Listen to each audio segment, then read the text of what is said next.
Hey Froggy friends, Kirostyle here, welcome back to Clair Obscur Expedition 33. Thank you so much for joining me here on stream. Welcome in everyone. Sai, congratulations on being first. Clues Leor, thank you so much for following me and being a Froggy friend. Johnny Bush, thank you so much for following me and being a Froggy friend as well. Aru, welcome in. CB, hello, hello. Thank you so much for calling Kirby. And Gora, it's good to see you. Hope you guys are all doing well today. We are finally ready to finish this game, or at least get the ending. We've done quite a bit of side content in the last couple streams. We did all our characters' social link events, and we also did a whole bunch of optional dungeons, a whole bunch of optional bosses, although we still have a few left. But the ones we have left are kind of the harder ones, or the ones that are best saved probably after we do the final boss. So we will go do the final dungeon, and then in the future we will come back to this game and beat like the super bosses or the other side content that we missed. Other than that, we pretty much have everything. Like, we have pretty much almost all the expedition logs and the Monoko skills, other than the ones from the final dungeon or from the harder post-game optional areas. So let's get going.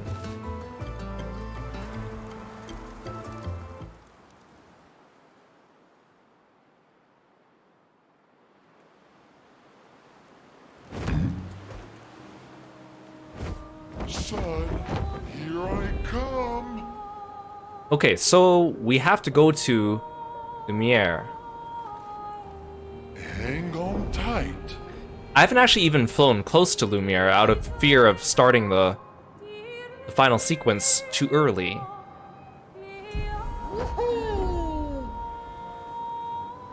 Hang on tight. Like, I guess, so this is the exit of Lumiere, huh?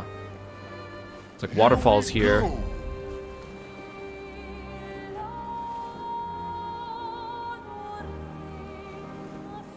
And there's that familiar dock.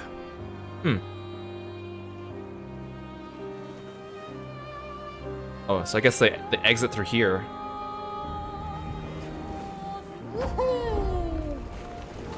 I just want to fly around it and have a little bit of a look. Flashing through the sky.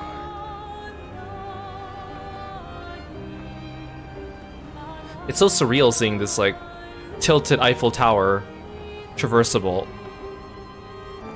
'Cause it looks like it's just like a mirage or something that you shouldn't be able to approach.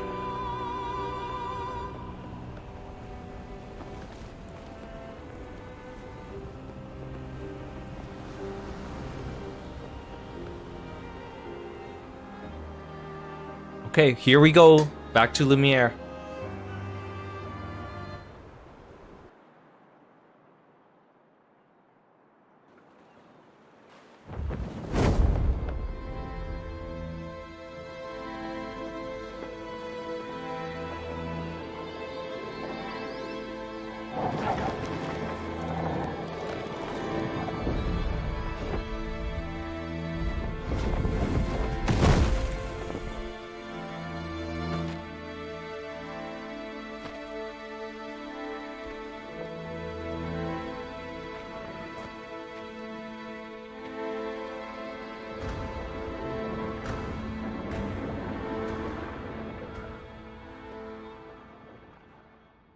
Wait for us here.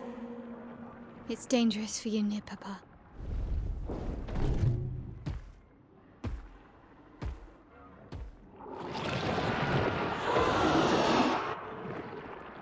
We'll have to move fast. I can't maintain them for very long.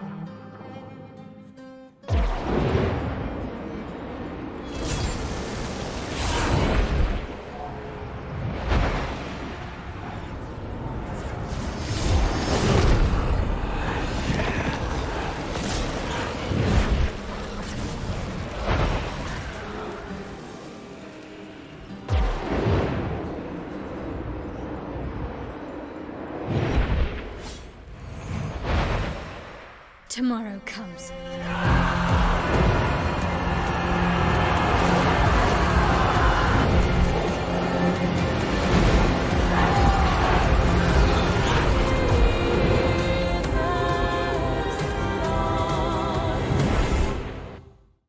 We have an army now.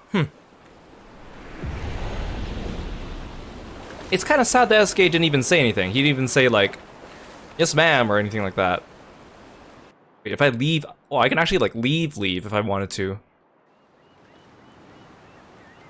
Oh. It's so nice and sunny out here now, all of a sudden. Actually, are there any more camp scenes? I'm pretty sure I did them all. I just want to double check. Okay. None of that. Is there anyone special you'd want Mael to bring back? You've been around for 100 years. Anyone you miss? Yeah. One person. And all the expeditioners I traveled with. It'd be nice to tell them we made it. Yes. And to explain things I never got a chance to explain.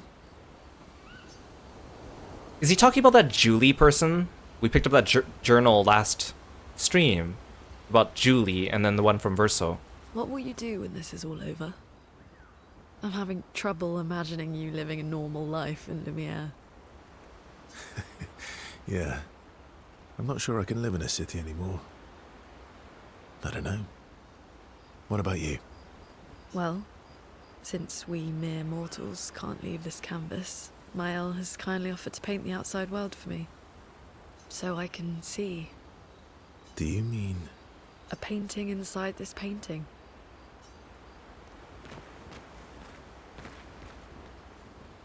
No poetry lately.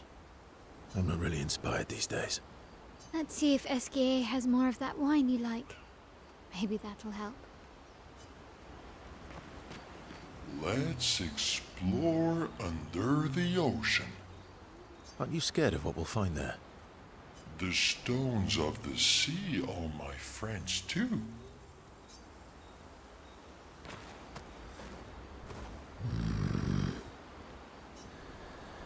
Yeah. You miss Noko, don't you? Indeed. Life is more colourful with Noko by my side. Maybe we could stop by the Gestural village for a little bit. We'd need more supplies anyway. That would be lovely. Okay, looks like no new dialogue. And we haven't actually checked, like, the record player since the beginning. We have a lot of music now, although we're still missing some, but...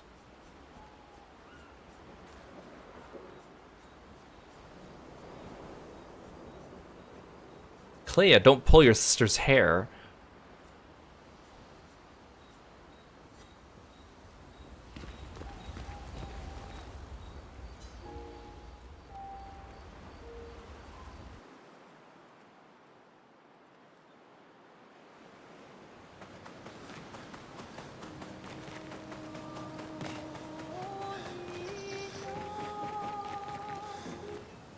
It's interesting that on the world map, it looks like we've already passed the harbor area, but then when we spawn in, we're in the harbor.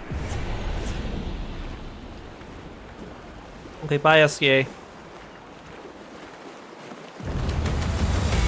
Whoa, the music just kicked up all of a sudden.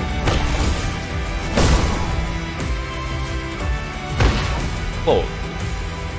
Those humans were gigantic. Whoa, this is so cinematic, what the heck?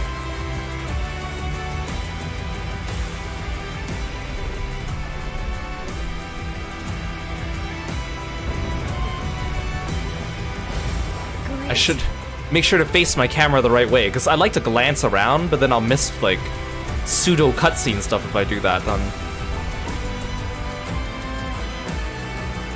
These expeditioners are glorious wreakers of havoc. The sword of Amelia.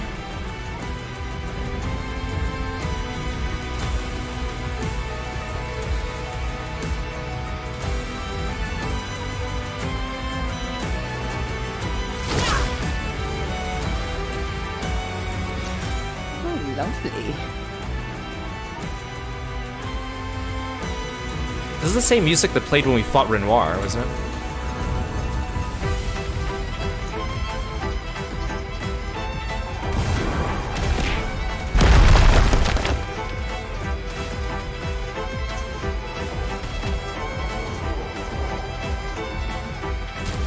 Pretty sure I need Monoko at least for one of these fights. Oh, he's like a little bit underleveled. That's okay.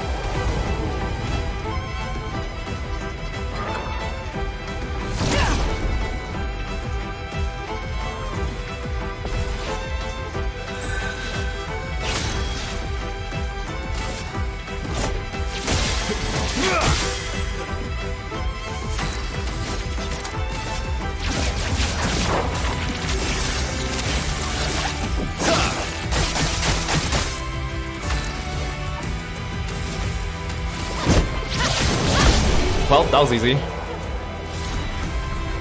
Shortcut. Immediately play when falling below 30% health.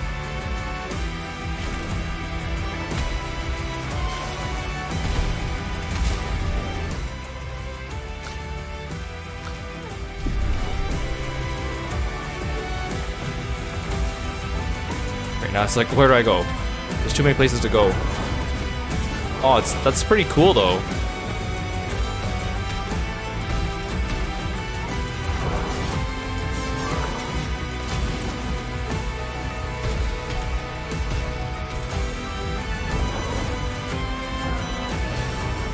Lovely.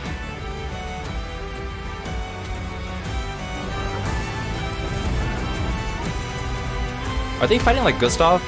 Or I guess some of them are Gustav, but some of them aren't.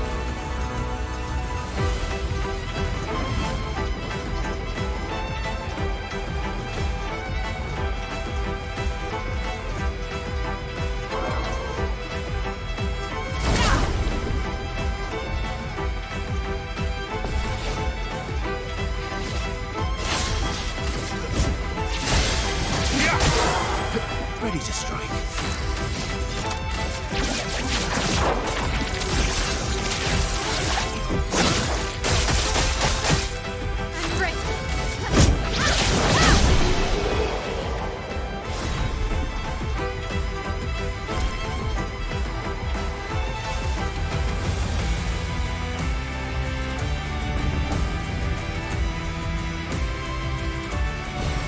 Oh, lovely.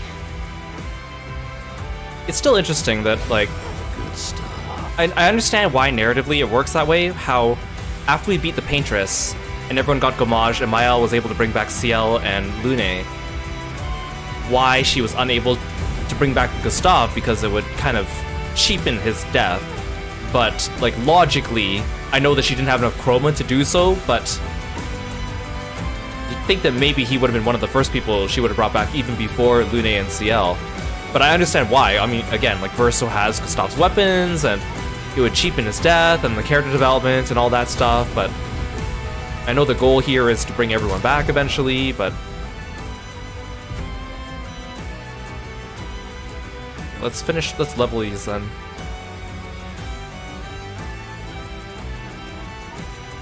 We just got Shortcut.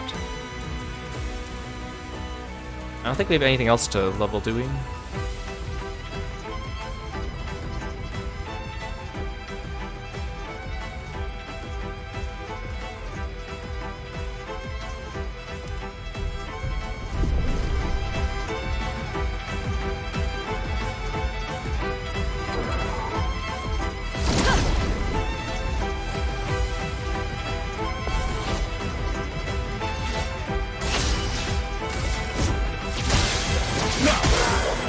Let's carve a path.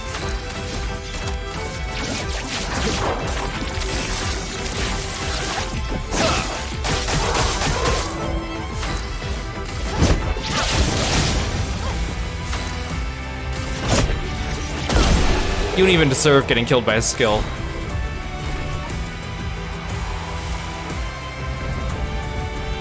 And seeing everything light up red is kind of fun.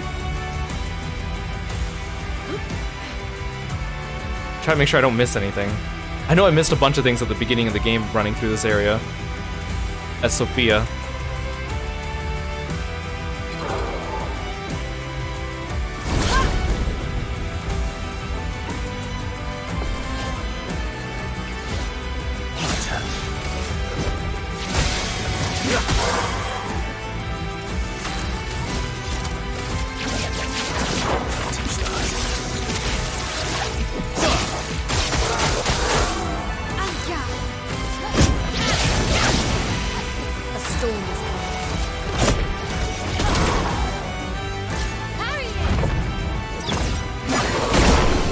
Goodbye.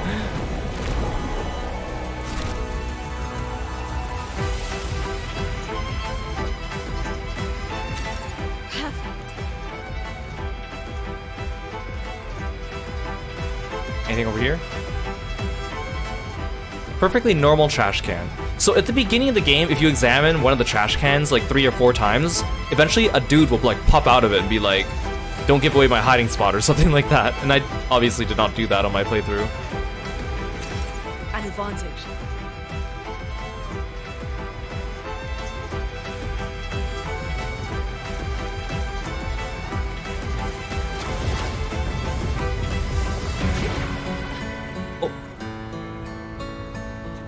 Well, that was an abrupt change in music.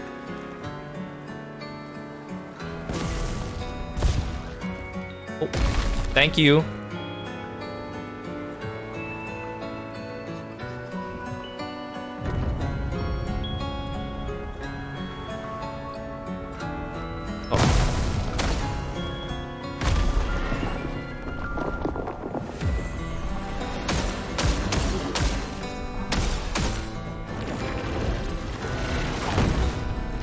I don't know where to look. There's always something going on.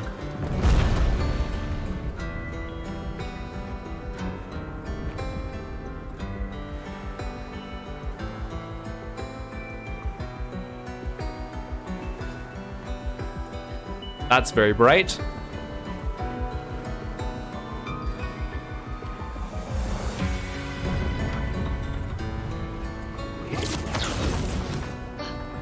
I don't know which way is the right way now.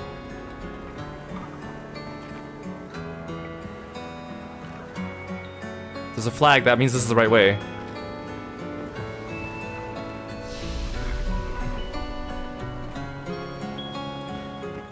Maybe we should go back here.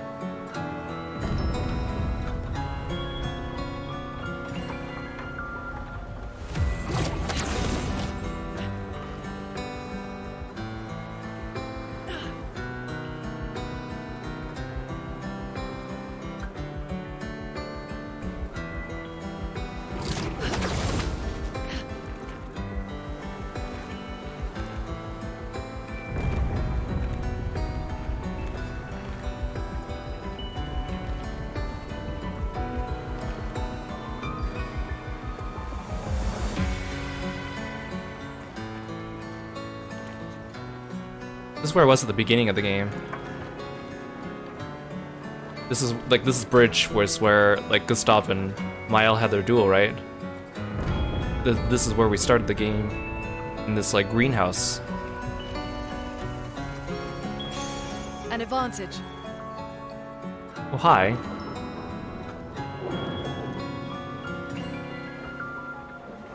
Oh, okay, bye.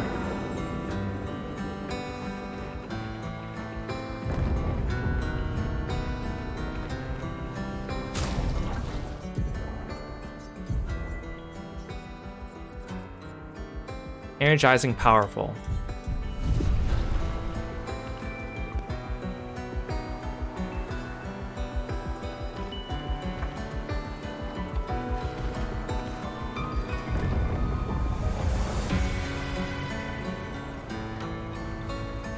I don't want to miss anything, but it might be inevitable that I do.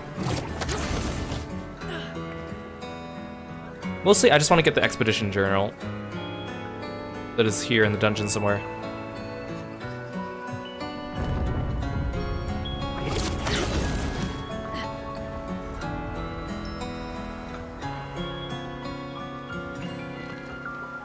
And one thing I do know is that the mini-boss of this area does have a skill for Minoko, so I don't want to miss out on that. Otherwise, you have to do it in one of the optional dungeons.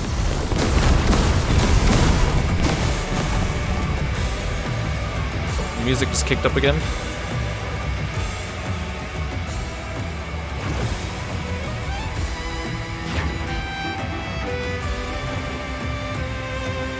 Those enemies, they look like they're on my side, but they're red.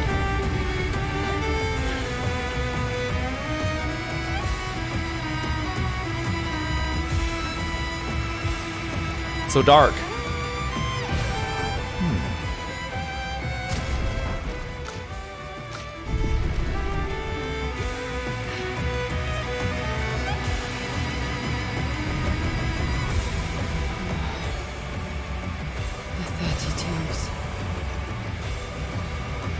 Oh, these are the guys that were supposed to go on the expedition after us.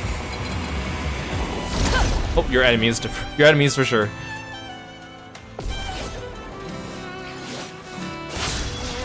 Okay, so these are the enemy models that are fighting the other dudes at the front.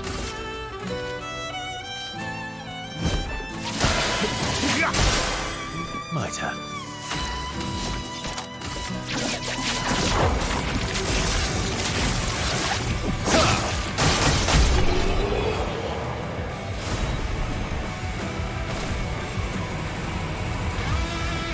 New weapon.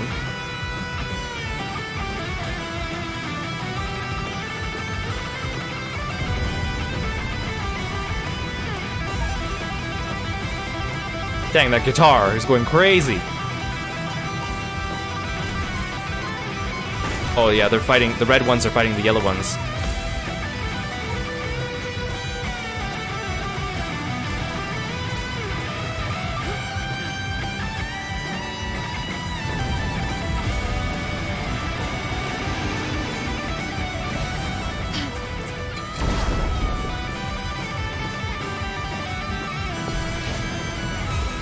Wait, that one fights like Lune.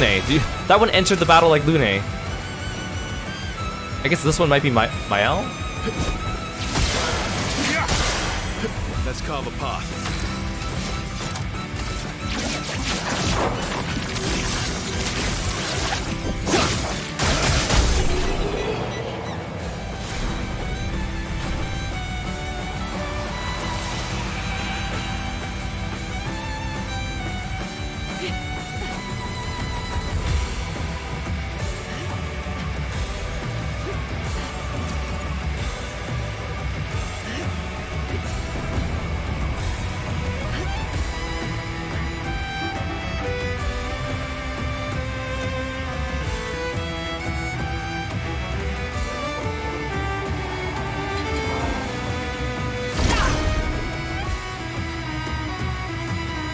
Killing them before I even get a chance to see their attacks. I'm just too powerful.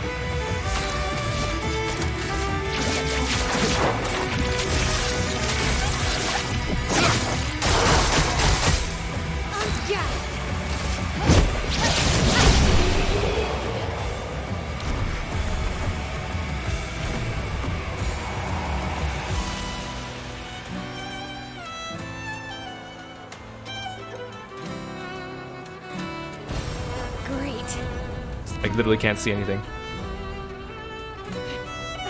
Oh, I thought there was like a ladder behind here, but I guess it's just part of the scenery. Your father. He's at the tower. Yes. I am.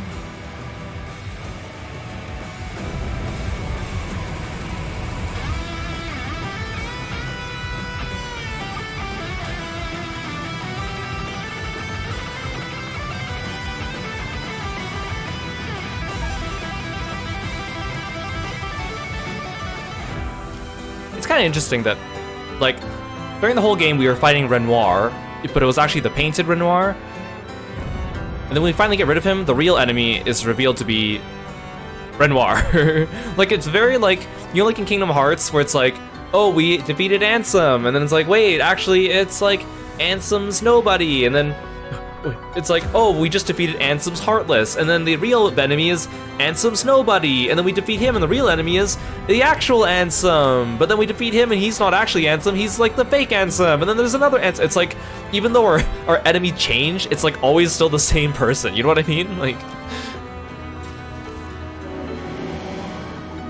isn't it beautiful here? Her paintings are always astonishing, yet I wish she would understand. Understand what?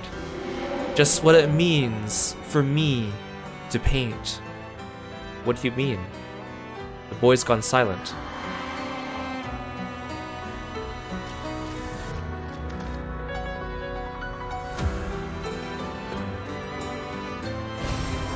Nice.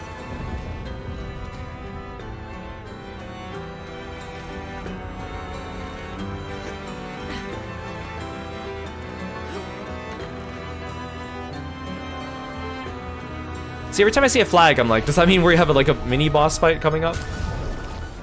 I should really do Monoko's like actual Pictoses in that case, just in case he gets sent in from the back line.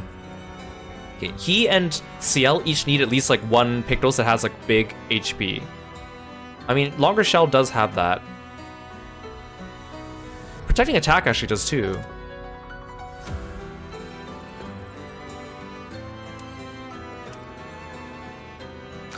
Now he has more HP than everyone else.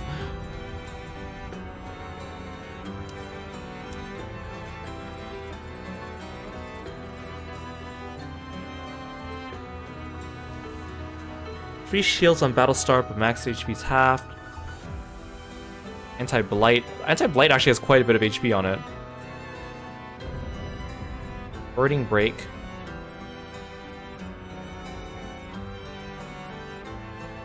Oh, Draining Cleanse.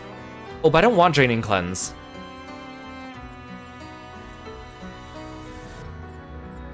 Protecting Tint.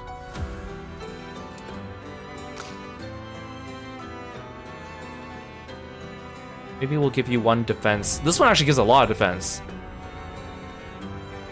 But I don't really want half HP at the beginning. Plus AP on applying burn. 400 defense, sure.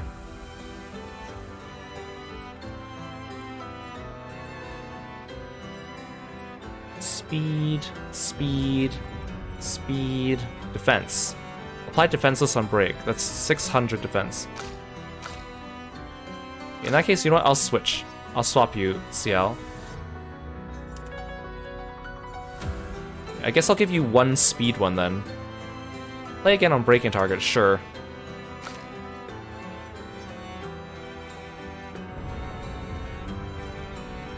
I guess I'll give you one speed, one HP, and one... There. 1 HP, 1 defense, 1 speed.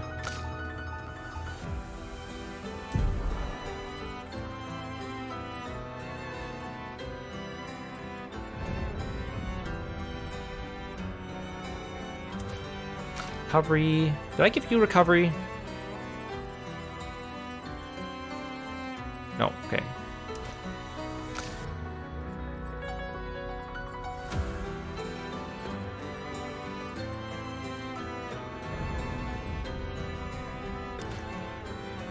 Burn Affinity on both of you. Well, you have it equipped. Burn on Free Shot, I'll take that. You already have it. Critical Burn.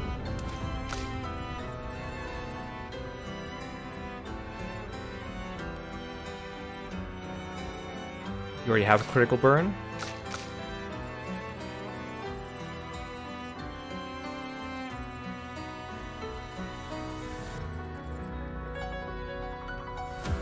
Right, you have Energizing Turn, that's why. You have Energizing Turn? That would be really nice.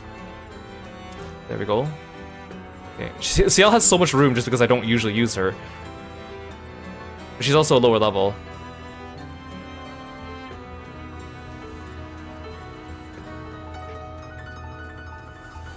But again, this is mostly just in case.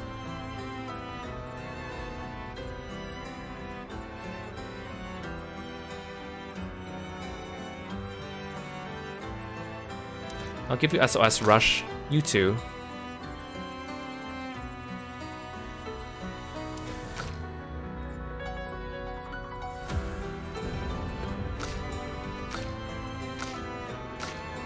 Beneficial Contamination. Nah.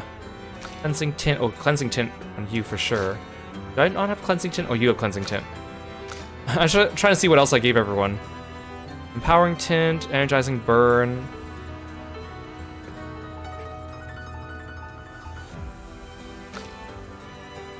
I found out that maybe I don't need Immaculate. Immaculate's good for like trash mobs, but during a boss fight, you get hit once and suddenly it... I thought that maybe like the 30% increased damage like refreshes every couple turns for Immaculate, but it doesn't, I think. It sounds like it just happens or not, so...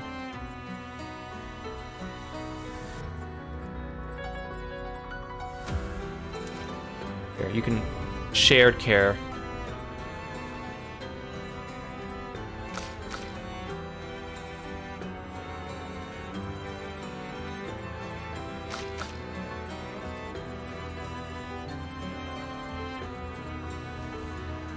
I see. I really don't know what to give you.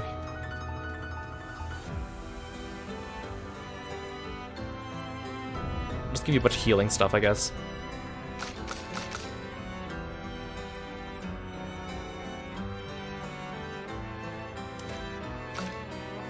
Augmented aim might be nice.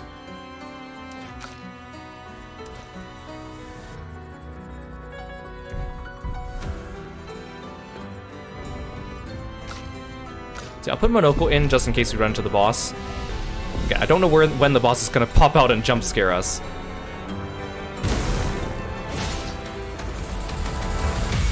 Oh.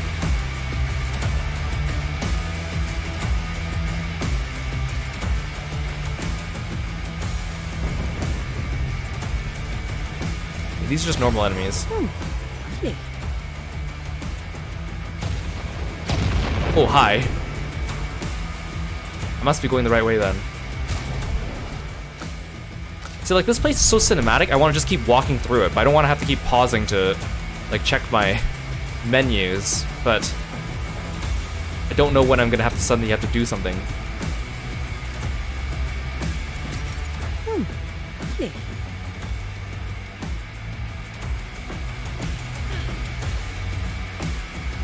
Okay, well, that's just a dead end.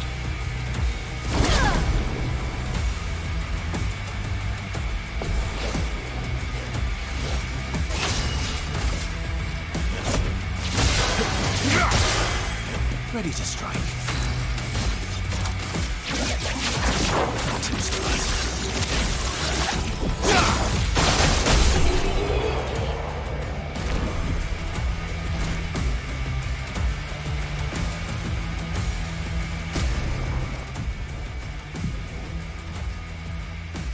Let's give you back your beneficial contamination. And I guess I had healing burn on you, didn't I? I could probably equip healing burn on you now. Healing fire. I can give you something else here. So you have defense. Let's give you some speed. Although I kind of want Luna to have higher speed because I want her to burn and then Mael can immediately switch to Virtuo stance, but greater rush. Burning death. Survivor. Oh, actually that Survivor's pretty good.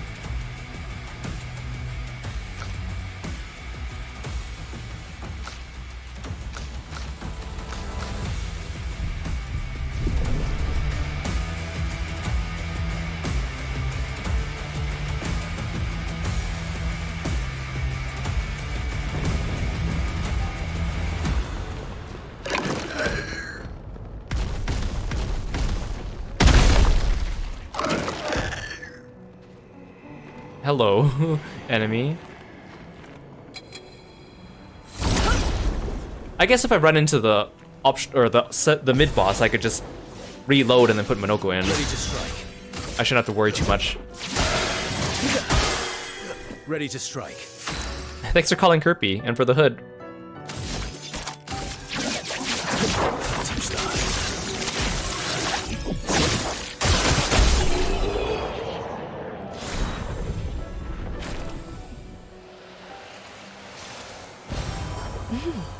Interesting. Is that to fight this thing?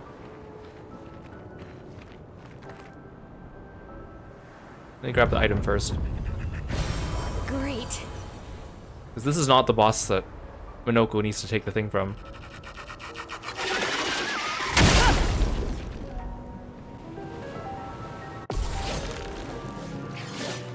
Let's spill some ink. Oh, now you get to go first because your speed is a lot higher, huh?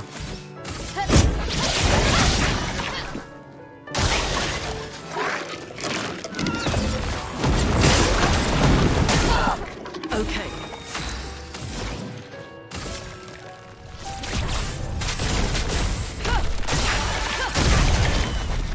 Let's carve a path.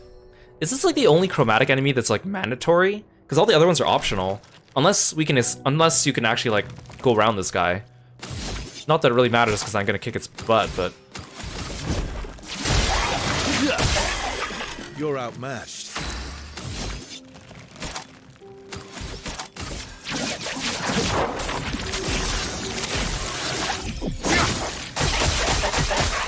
Good.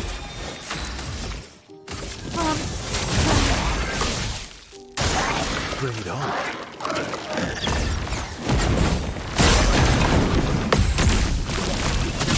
beautiful. So much potential. Feel the embrace of fire.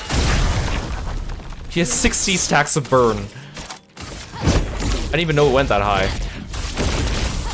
Let's go to like 99 if I really wanted. Augmented counter. 75% increased counterattack damage.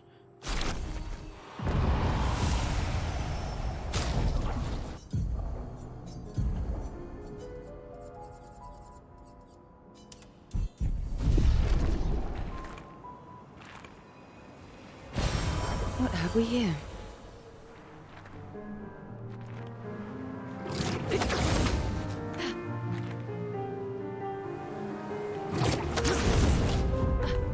Music's just piano now.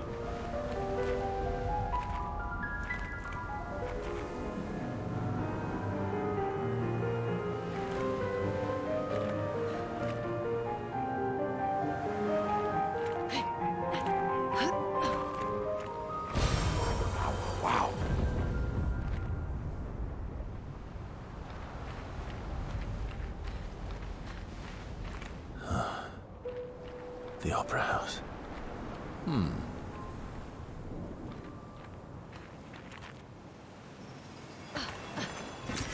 Good stuff.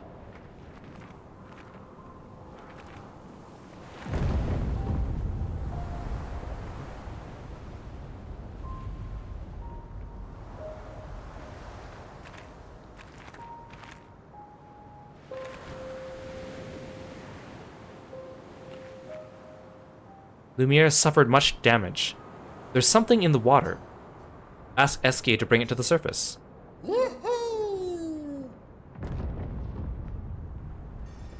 It's the Journal of Expedition 60, a legendary expedition known for its unorthodox tactics. William, Expedition 60. They mocked us when we said the human body is the strongest of them all. We trained relentlessly, and now our bodies have achieved the pinnacle of human performance, with which we are able to crush our enemies. We are so much more agile and aerodynamic without the heavy uniforms constraining our glorious muscles. With Leslie's unstoppable training regime, we are impervious. That's how we were able to charge through that ghostly Gamage barrier and reach the Paintress. But it seems we've been wrong about what she is. The Paintress is just as trapped as we. The real terror lies beneath the monolith. The rest of Expedition 60 marched on to confront him, while I was tasked to warn Lumiere. But it seems I might have run out of time. One last swim separates me from Lumiere, but even with my mighty muscles, I don't know if I can outswim the Gamage. So here I write my final message. Bare naked muscles will save the world. And don't waste time on the Paintress. Aim for the bottom of the monolith. Well, it would have been nice if they got this warning a lot earlier. So this was Expedition 60. This was like almost 30 years ago. We could have known. Also, the fact that this expedition was just all about like being naked to show off their muscles. I thought I got the rest of the journals though. Okay. Wait, I'm missing 47 and 64. I thought I got these last stream. Okay, I gotta write this down. We'll get these in the post game then. I thought I got all the ones that we were missing.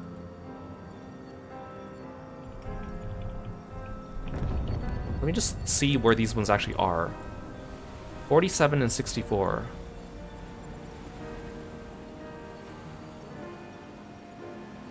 I thought I got this one. Okay, never mind. And 64.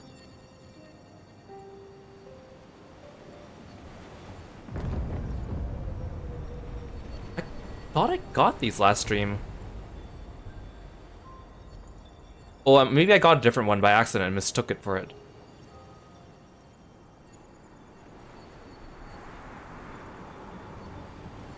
Okay. Actually, we might have a chance before you reach the final boss to go and pick these up. If it's just about flying there.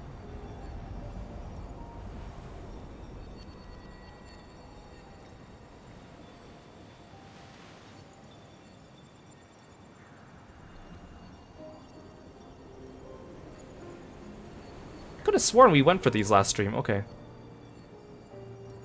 My bad.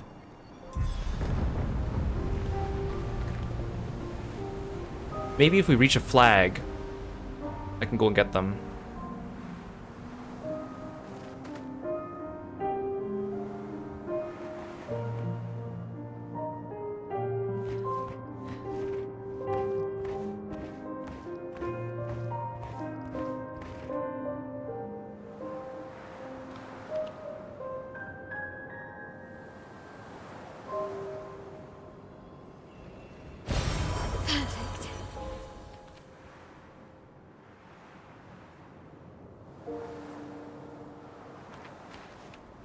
Is that Verso? Or supposed to represent Verso?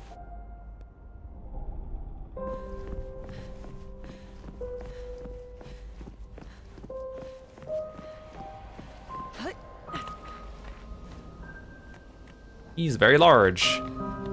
I can't interact with him.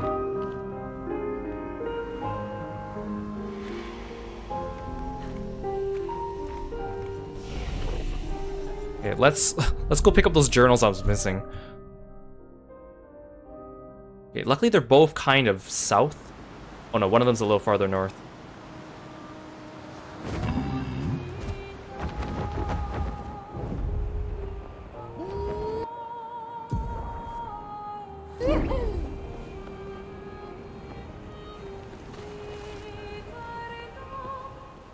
I thought I picked this one up last stream. There must have been a second one around here then. Ben, 64, Epsilon. We radioed our first report to Gamma. Wait, I did pick this one up last stream. Alpha will be out of radio range for a few days as they investigate down coast. They spotted an interesting island which could make a good relay point for the southern half of the continent. But Gamma hasn't heard from Beta in 2 weeks. Marceau should reach her in another day. I hope Kalina's okay. But it seems someone is using our radios against us.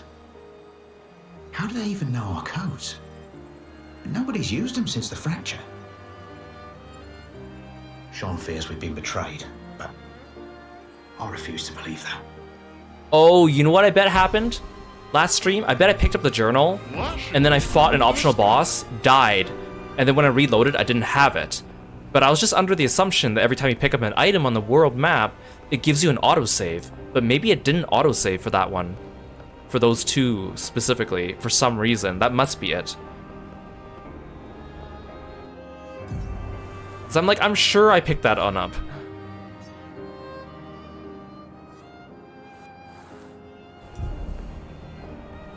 It must have been after I got killed then.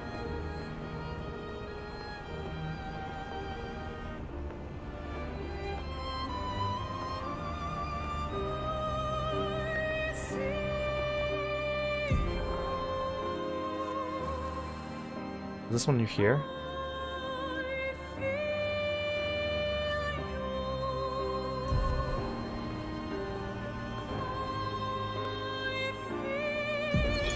Thomas of the 47th Yeah, this is the drunken one. Brigade. We got this one for sure. Benjamin's been calling us the Drunken Brigade. Ha! I love it. Yeah, we do our best work after a few. The trick is finding that perfect point where your nerves have calmed enough that your mind and body are one, but not so calm that your reactions are dulled. Some of the lads haven't quite managed riding that edge. But I remain in full control of my body and thoughts. Oh! Sounds like someone spotted another Nevron. Better fuel up for our next dance. For Lumiere! Okay, so now I have all of them except for this one, which is from the super boss. Hang on tight. Okay. Apologies for the detour.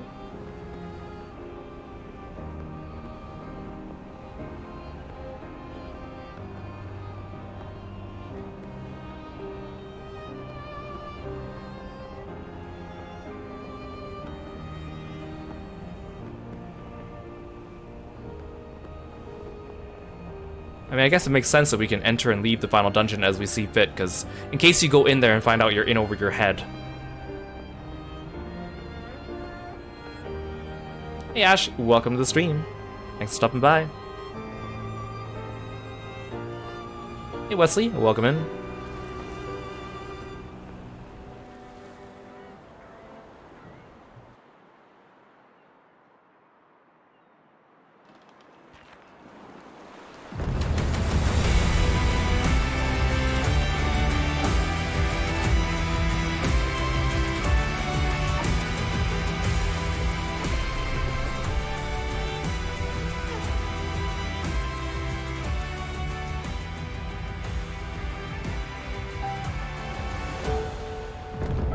I love how the music just fades away and now it's somber. Dang, this piano's gigantic.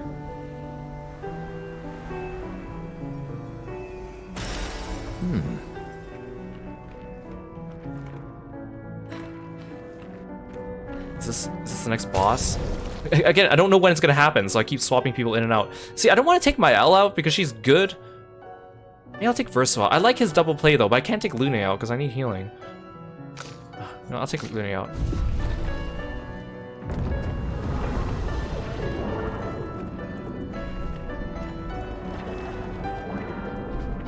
Why do these things look like Final Fantasy XIV mounts? Like how they have, like, you know, all the weird, like, horse-shaped mounts in that game?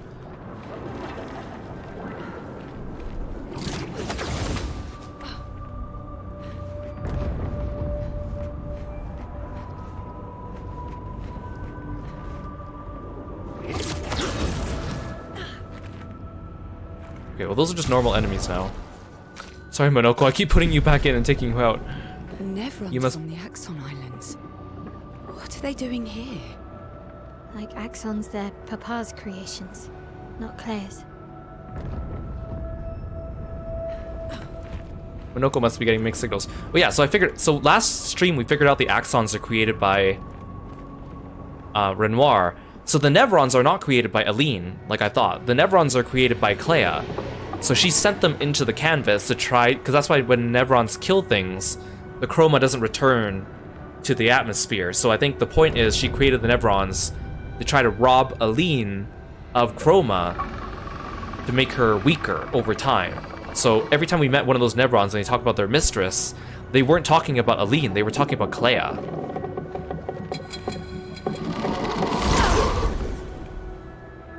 I don't even remember how to fight the contortionist, so it's been so long.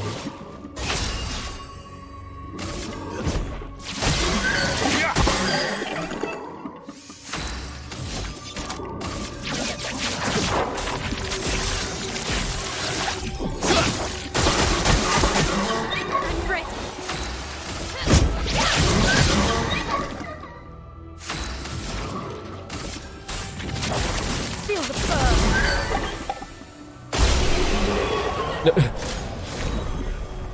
The way he just like jumps up in the air all of a sudden.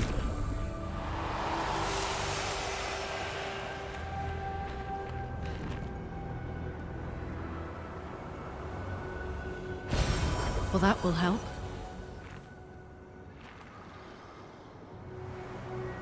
Which way's next?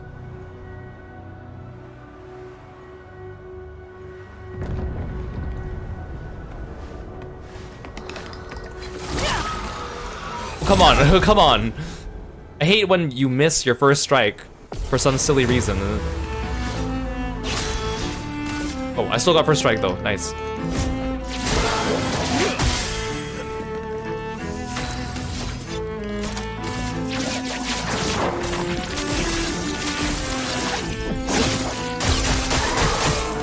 Let's spill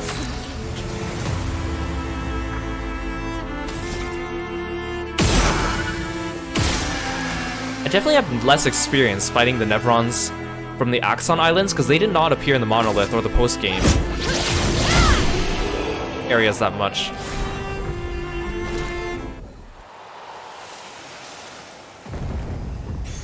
Good stuff.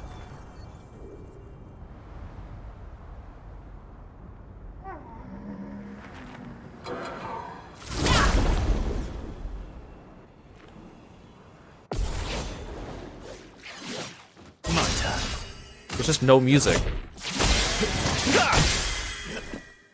I don't like it.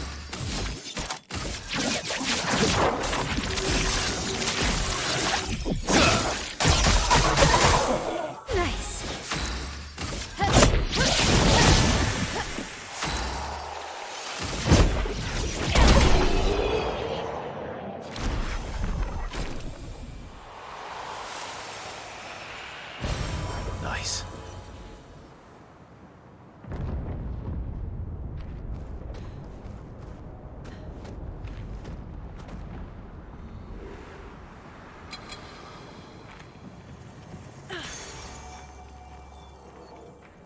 Oh, hi.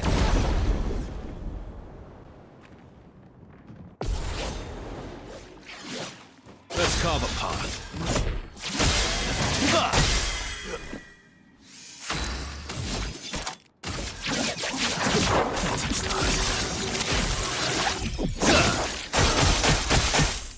Finesse and grace.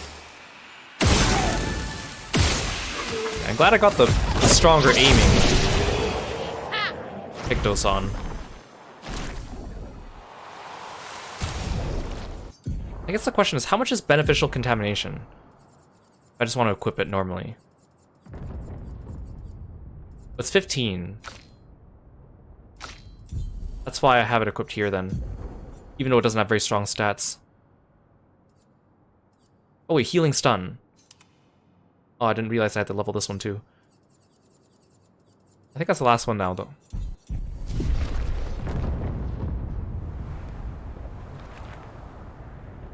Now we're back here.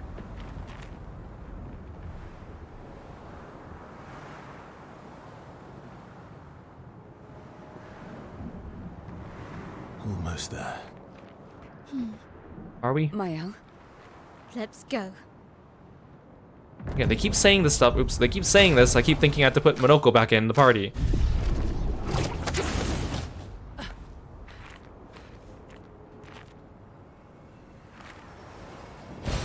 Great.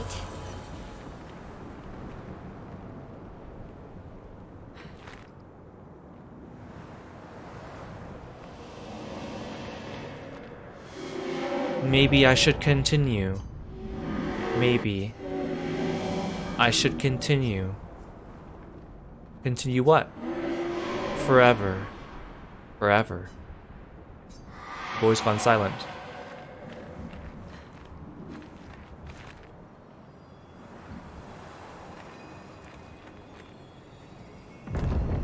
Anything here?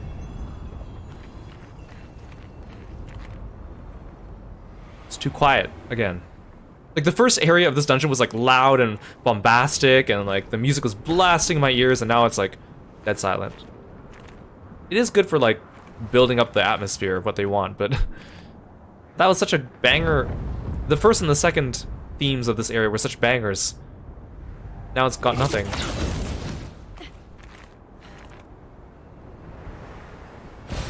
Good stuff. Wait, why is there a merchant here? Can I fight him? An advantage. Why are you here?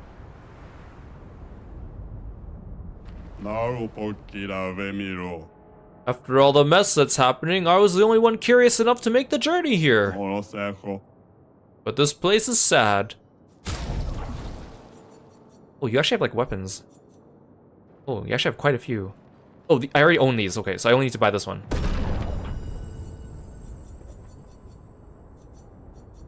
I guess I'll fight you.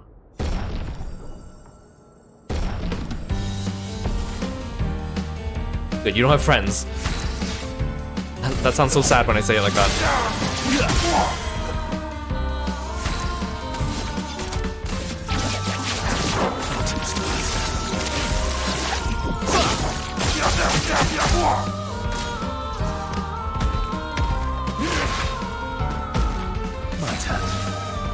Shell's not gonna protect you now.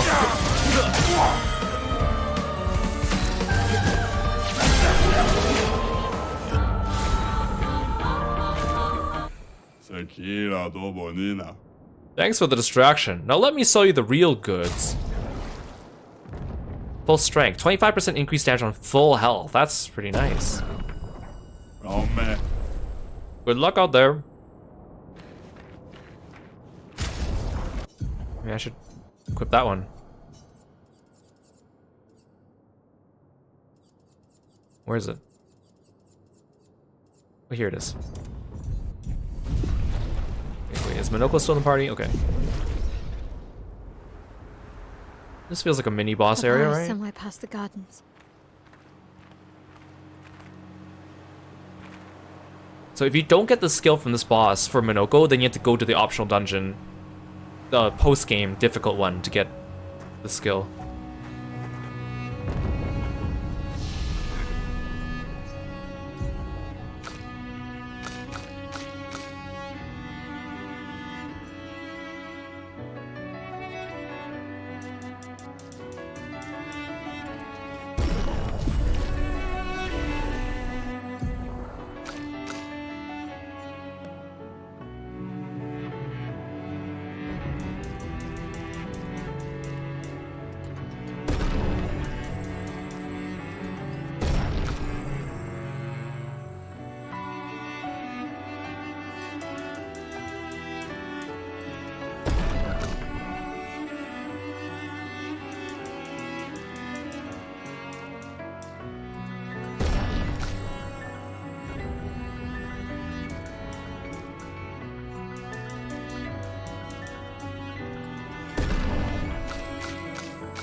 Oh, I can learn this. Final Path. Is that one of her good skills? I wrote them down. Yeah, Final Path is good. Let's take it. I'm surprised I've only ever used one recoat in the entire game. So far.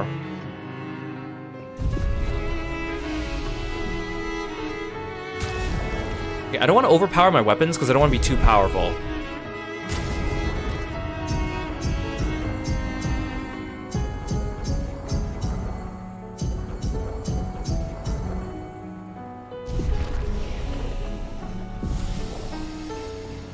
Hey Lork, welcome to the stream.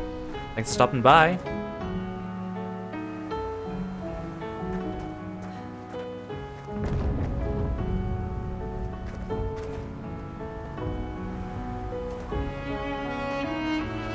This. You gonna fight me? Is this an enemy? This looks like a trap. An advantage. Okay, it wasn't a trap.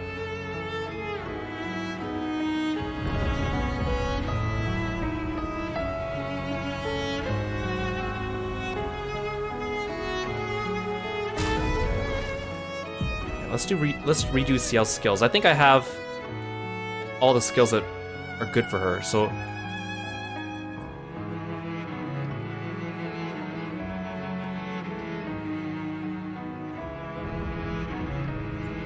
Plentiful Harvest is apparently her best harvest skill.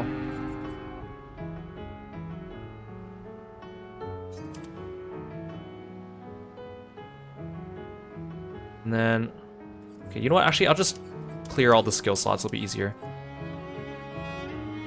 Twilight Dance deals extreme single target dark damage. Well, I can't get rid of all the skills. Okay. Okay, so Twilight Dance, Sealed Fate, Final Path. Okay, this one's actually a light skill. Okay, Final Path. I'll put Final Path here. Oh, I don't have Delaying Slash, do I? Fortune's Fury. This is a buff. Fortune's Fury, Plentiful Harvest.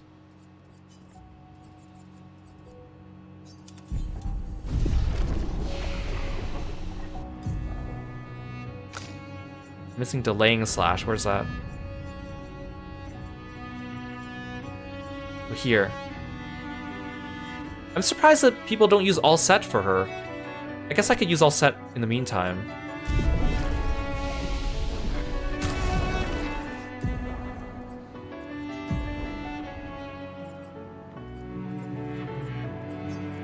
I guess it's because you can get all these buffs from Pictoses. Sealed Fate, Thunderable Harvest, Twilight Dance. See, this is the setup people use, but then I feel like then she doesn't have enough sun moves.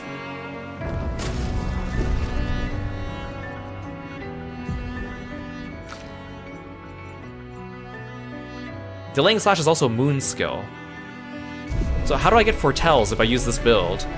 I mean, I guess I'll just figure out as I go. I don't plan on using her for this fight, because this costs 9. Applies 10 Foretell per hit. Targeted ally deals double damage. See, none of these give Foretells. Each hit consumes Foretell.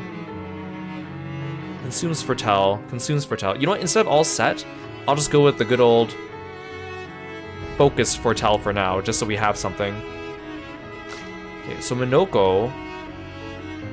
I have all the skills that people recommend for him. Portier Crash, Stalact Punches. Okay, Brawler Bash people don't recommend usually. Chevalier Piercing. Yes. See, I really like Contortionist Blast. But well, I don't know why people don't use it. I guess you don't need Pellerin Heal.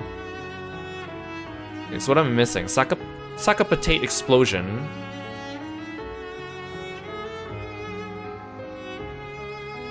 This is a caster skill.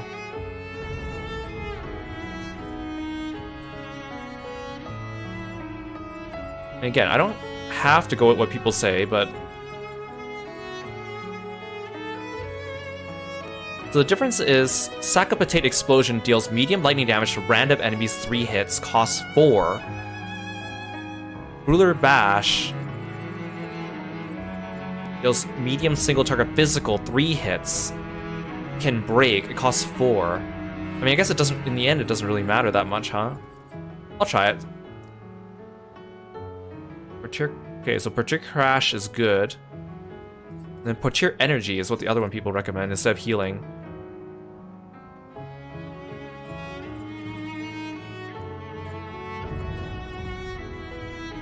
Gives 1 to 3 AP to all allies.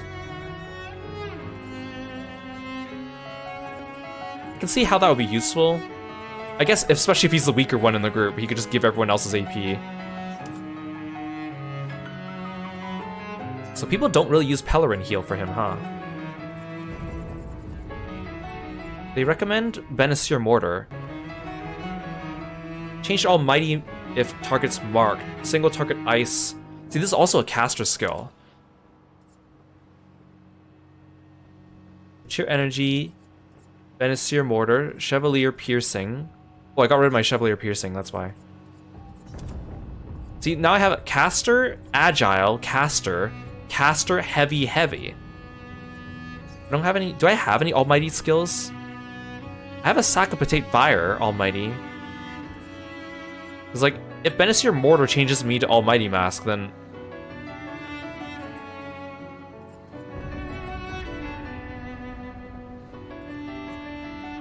No, Moissonneuse Vendage is also recommended sometimes.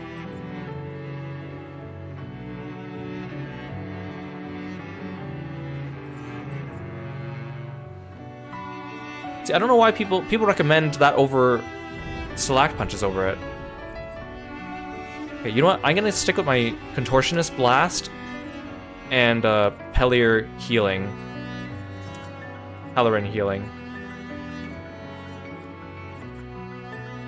Now I don't have a good agile attack.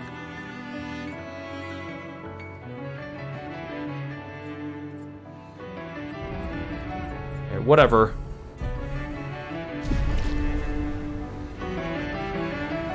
Whatever. Actually, now that I think about it, okay, we could really work on Verso a little bit. Because a lot of Verso's strongest attacks people recommend are the ones that assume you're in S stance. But the problem is that in a boss fight, I don't usually have him at S stance. Kavu, welcome to the stream. Thanks for following and being a froggy friend. Welcome in. So Blitz is low single target physical. Plays the second time. See, this one's useless to me because I have Dualiso right now. Follow up.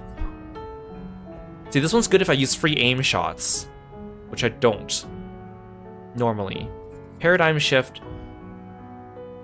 Low physical single target damage gives 1 to 3 AP back 3 hits. See, this is useful if I was low on AP. But I rarely am because of my build. Defiant Attack. Deals single target physical damage that applies mark. See, this one consumes HP, that's why I don't like using this one. Ascending Assault. Increased damage at each cast. This might be better than Strike Storm. Critical hits generate extra perfection. See, this one's like, if you cast it more, it does more damage. Good for a boss fight, not so much for long term. See, I don't really need perfect recovery and purification, but it's nice in a pinch. Like, you never know when you might need it.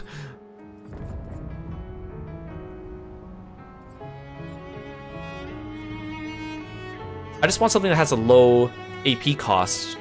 I'll keep Assault 0. Sometimes I have a turn where he has like 3 AP and I don't know what to do.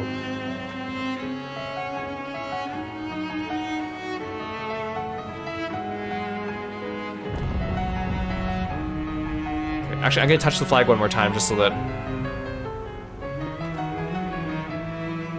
it saves whatever things I did.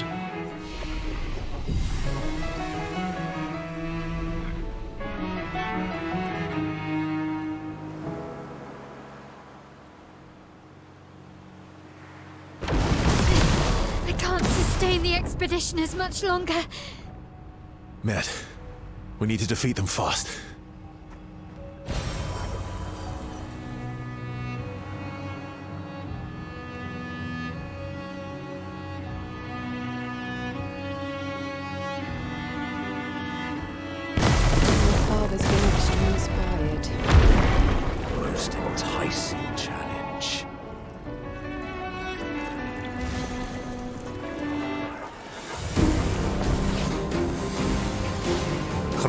Bring it on. Oh, thank you for giving me Inverted.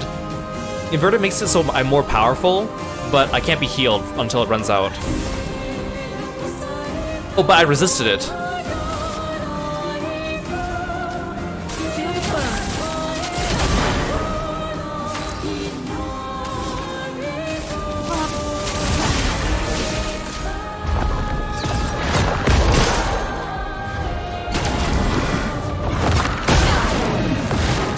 I got blighted.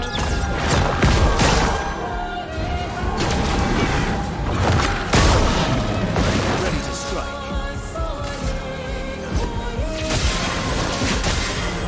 Cut him down. I didn't mean to do perfect break.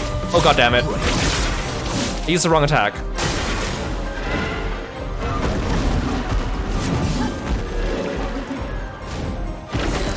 Maybe I can kill you with hell. The ads. Oh yeah, there we go, easy.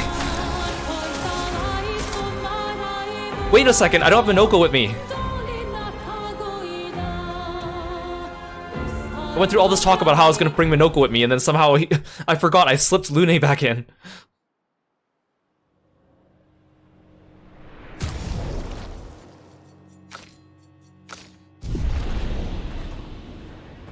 Does he have the thing that prevents status ailments?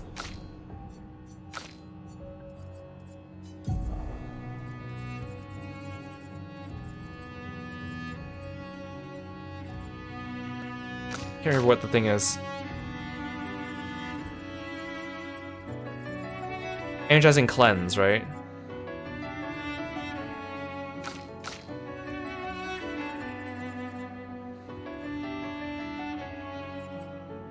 Oh, he already has it. Okay, we're good.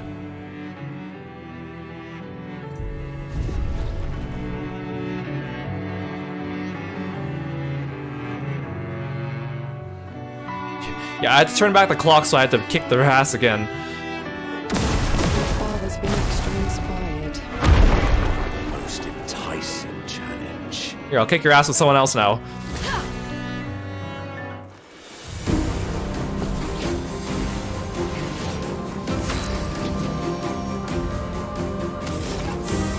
Oh, I have Almighty.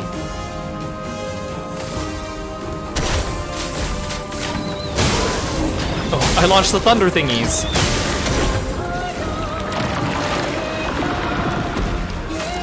Wait, that was Sakapatate Explosion was the thunder thingies? That seems wrong. Your turn. I thought he was gonna do the self-destruct move. Oh well. Oh, he just got annihilated.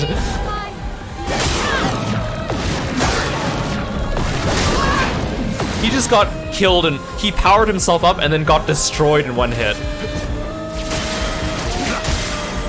Let's have some fun.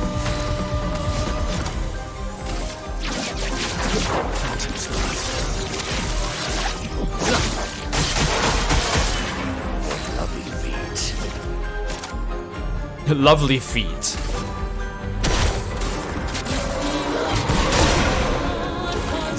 Dang, that is so powerful. Why do people sleep on that skill? It's so good.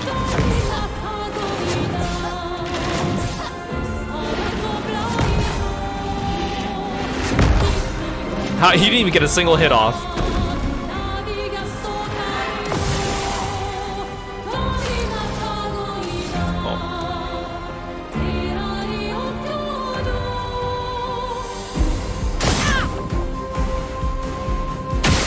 I'll just...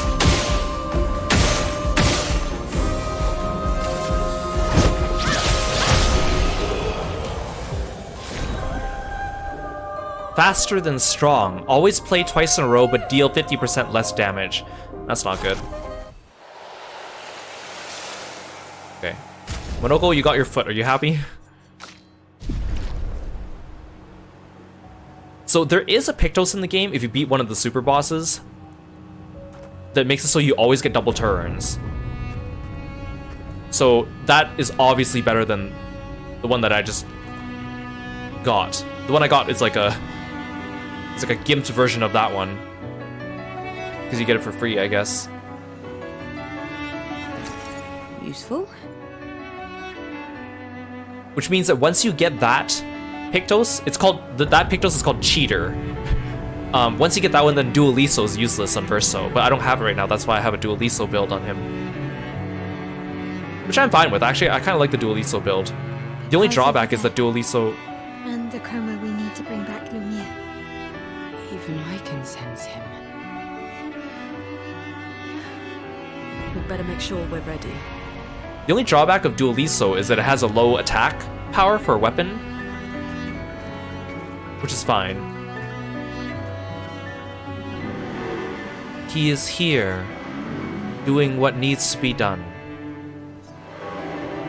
What I can't do anymore. What needs to be done. For my sake and theirs.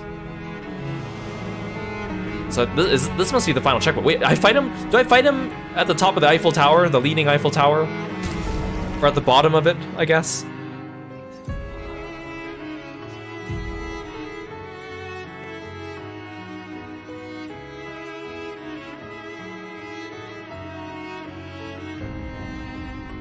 I'll equip the good Pictos, and then we'll go back to leveling the other ones later.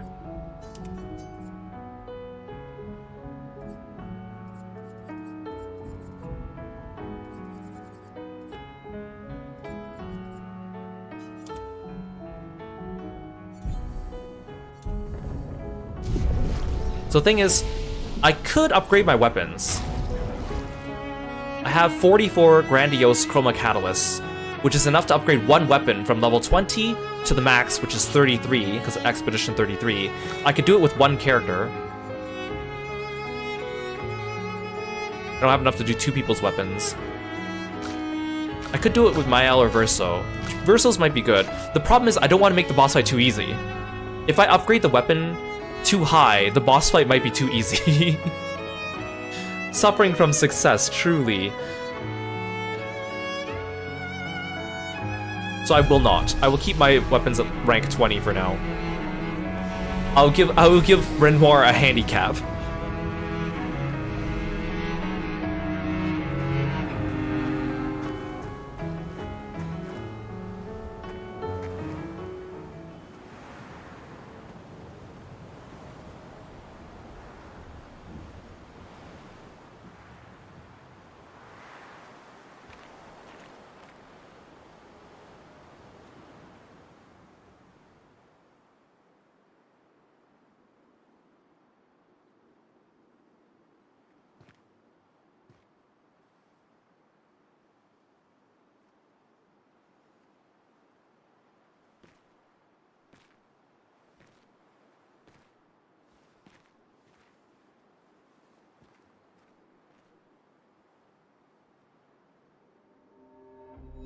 Papa?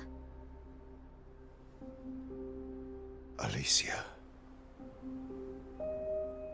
Please, I just want you to understand what this canvas means to me. I do understand. I know how powerful and intoxicating it is.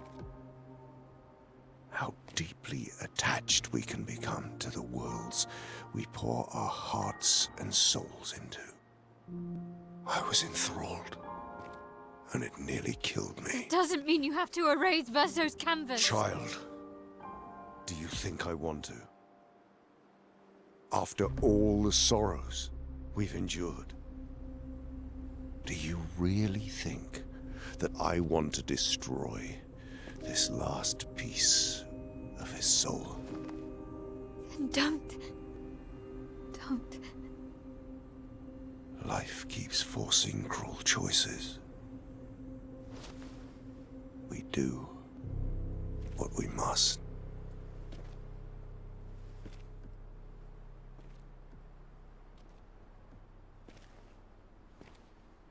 Grief often blinds us, and we make choices we can never take back. You grieve for 2. I grieve for many. The choices of parents leave indelible marks upon their children. But ultimately, the voices in their head have to be their own. You cannot set the boundaries of their life for them.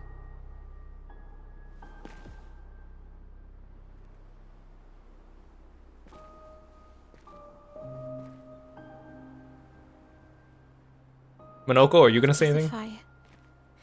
You wanted me to find new joy in life. And I tried.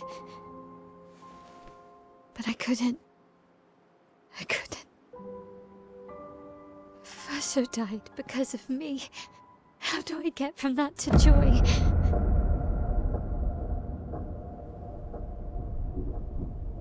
Child, it will get better, I promise you. But this is not the way. Your friends speak truth. And it changes nothing. You can hate me. But that's a choice I must make. As your father, I must look out for you. Especially when you can't look out for yourself. You treat me as if I'm still 5! I treat you as if the shadow from the worst day of our lives is going to suffocate you and take you from us too!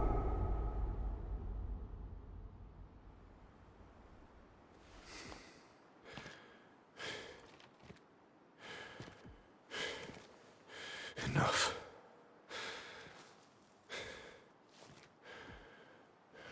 I said enough.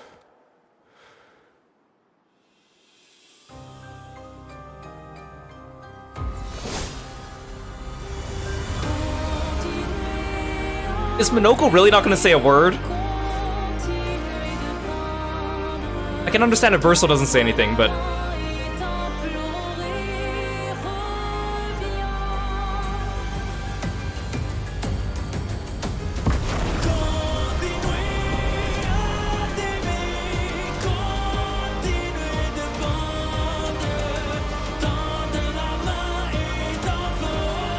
This background is cool. Where's the Eiffel Tower? It's gone.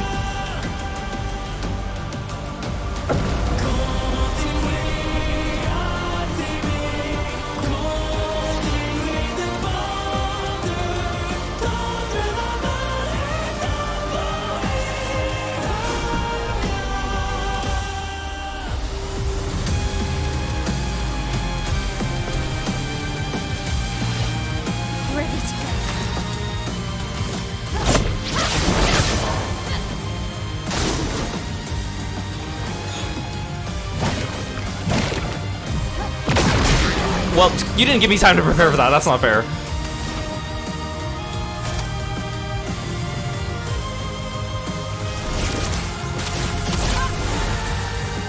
Hey, Black Eagles, welcome to the stream.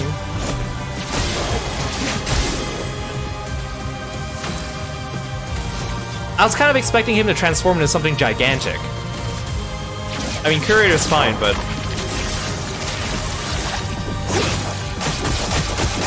I'm kicking his butt too quickly, though. Even though I nerfed myself, he better have a second phase.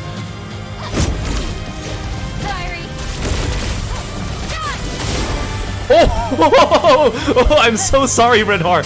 I'm so sorry.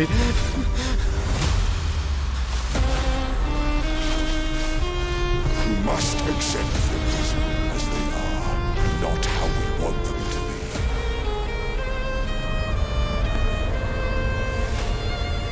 I am suffering from success.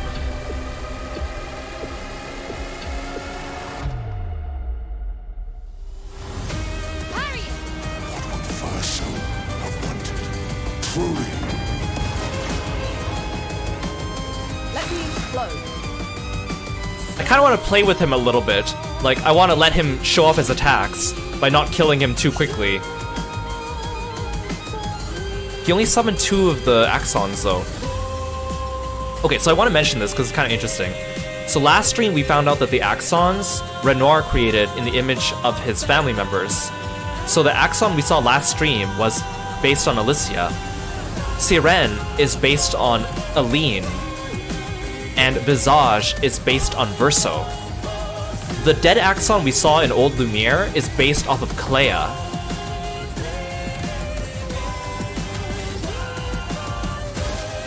I'm gonna not kill him.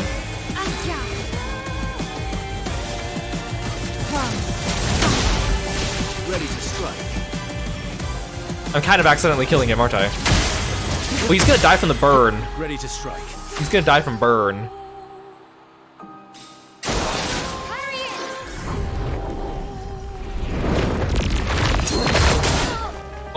I thought that was gonna be a gradient. Careful, When did you become so stubborn? Oh, the Reacher's there. I didn't even notice. The Reacher's that hooded thing.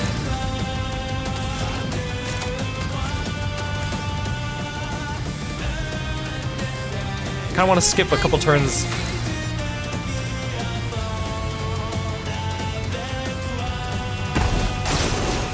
He's gonna die from burn.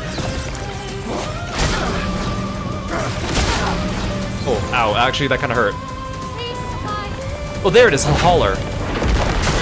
Oh, ow, that actually hurt. Okay, the hauler, the reason why I didn't want to kill him, because I wanted you guys to see the hauler. So the hauler is the one that's based off of Clea, which is in Old Lumiere, and it's dead. But we never actually got to know its name until this fight.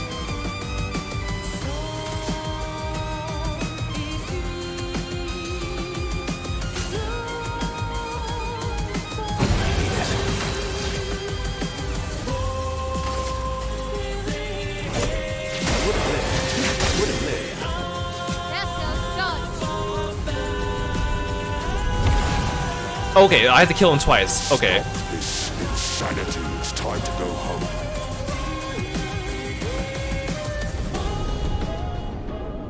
I do love a challenge. This is beginning to irk me. Fuck. He keeps regenerating. Maybe we focus on the accents first.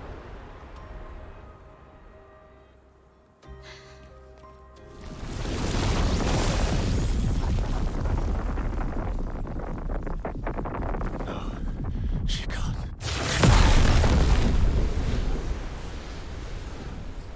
Is that Clair? Or is that a... Oh, it's Aline. Oh, no, that's... It's Aline, right? Mama.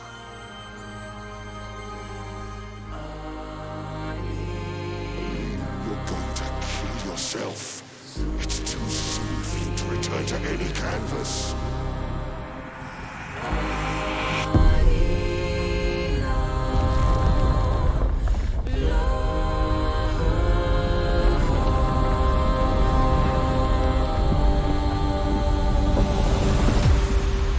Oh, the paintress.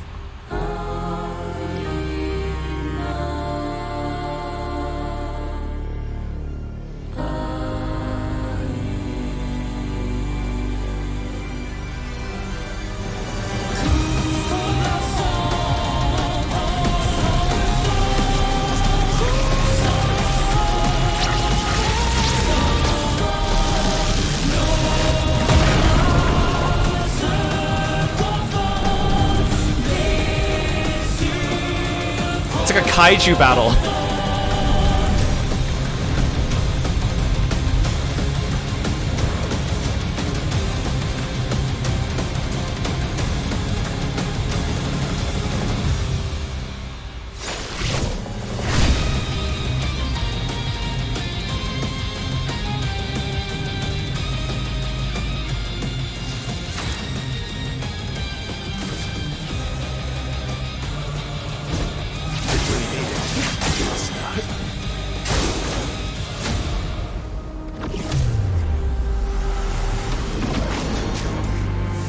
Selfish, Aline!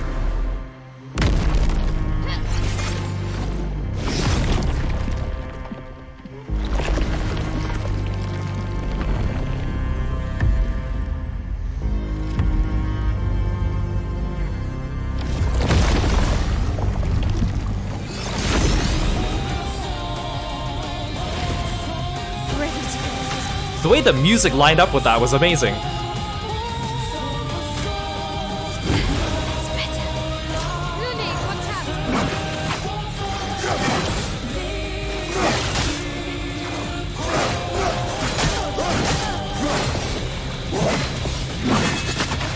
Whoa, look at him spin!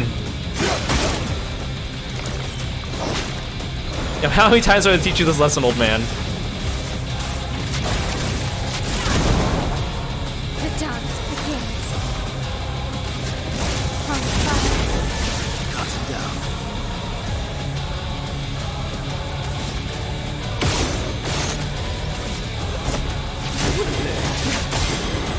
Let's have some fun.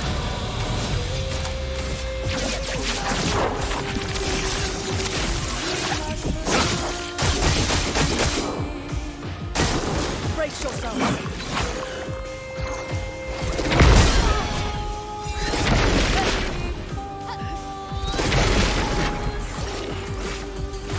So much potential.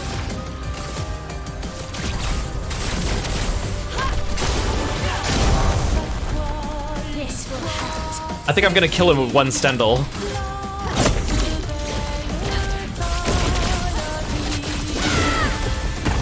Oh, he survived.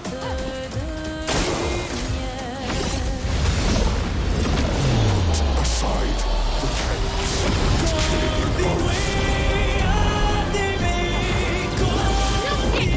you both.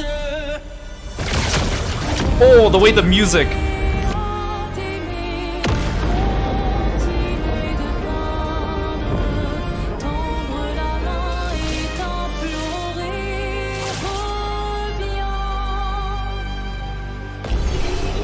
Oh, that was such a cool finish. The way the music like paused and then she hit him and then it, like the vocals kicked back in. Oh, that was great.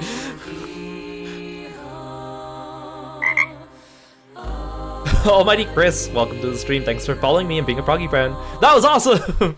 Even though I like steamrolled him completely, that was still awesome.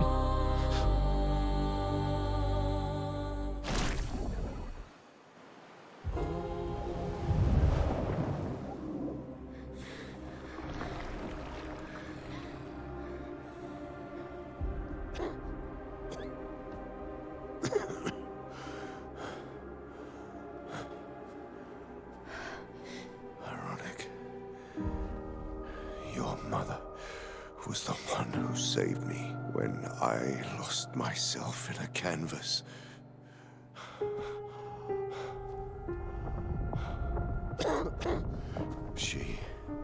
She taught me how to safely use our gift. How to soar without flying too close to the sun. We painted hundreds of canvas worlds, pushing the very boundaries of creation. And she never let me forget that every day we spent here has a price.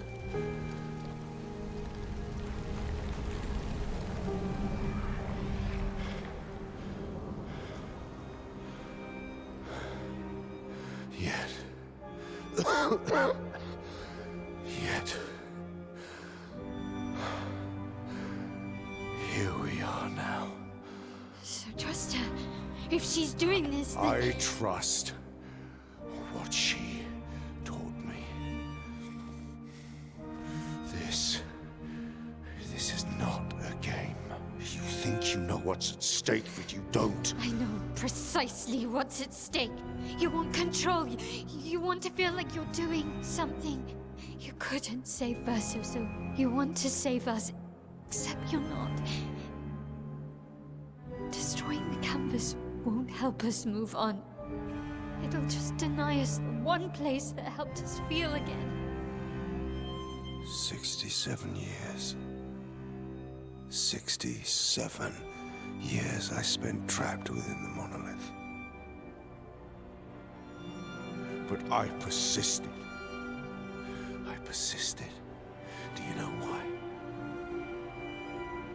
Do you know why I cannot leave her or you behind?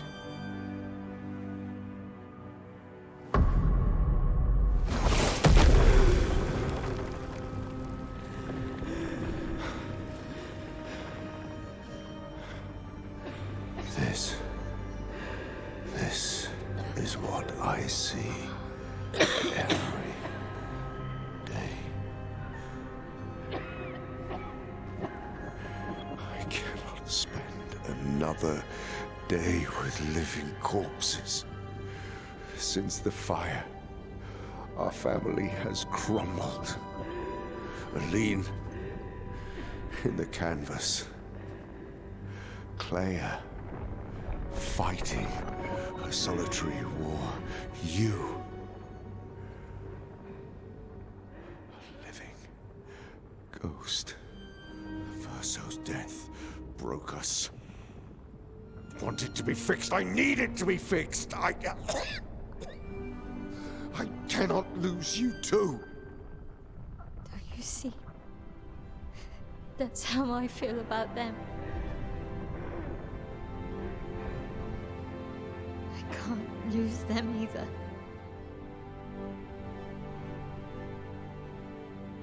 I've lost too much. Papa, see? I've lost so much. We both lost so much.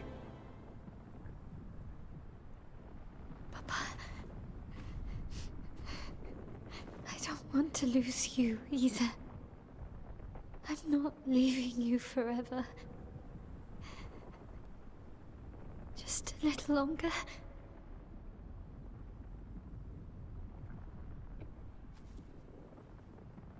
I want to trust you, but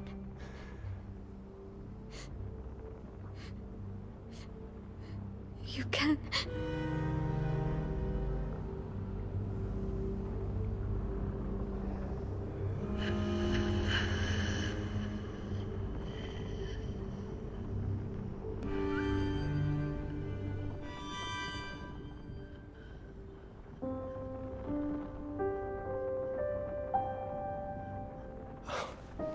Keep the light on for you.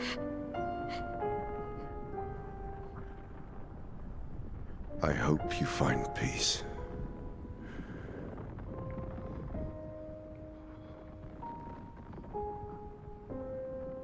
Hold on to each other.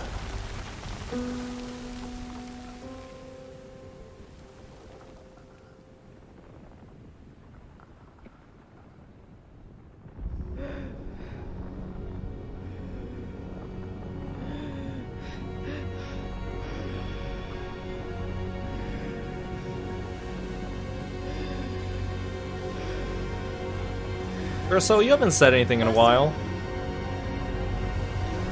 I'm sorry.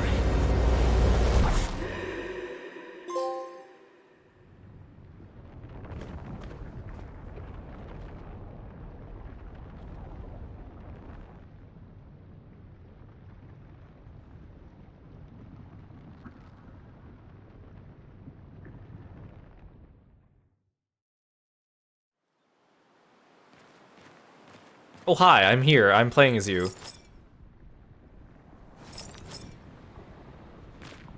Can I go back? Nope.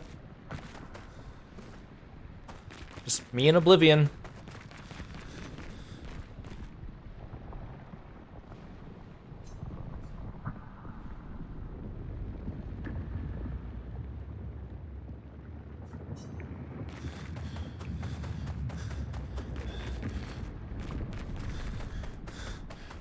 So this is like actual Verso.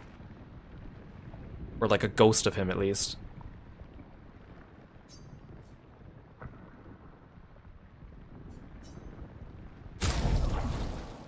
Well, I can still adjust my party. Well, other than the fact that I can't remove or add people, but...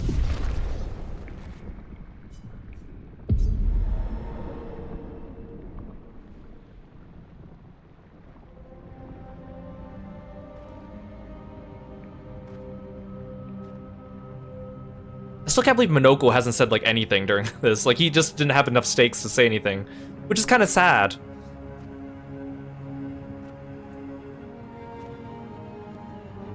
And SK is just absent for it, which is also sad.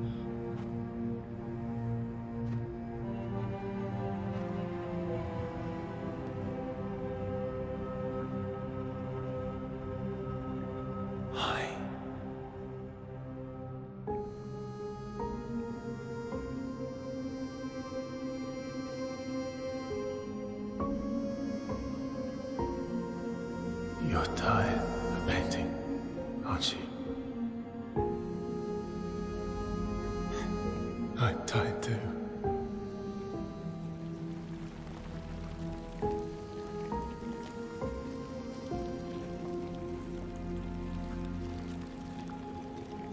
That's...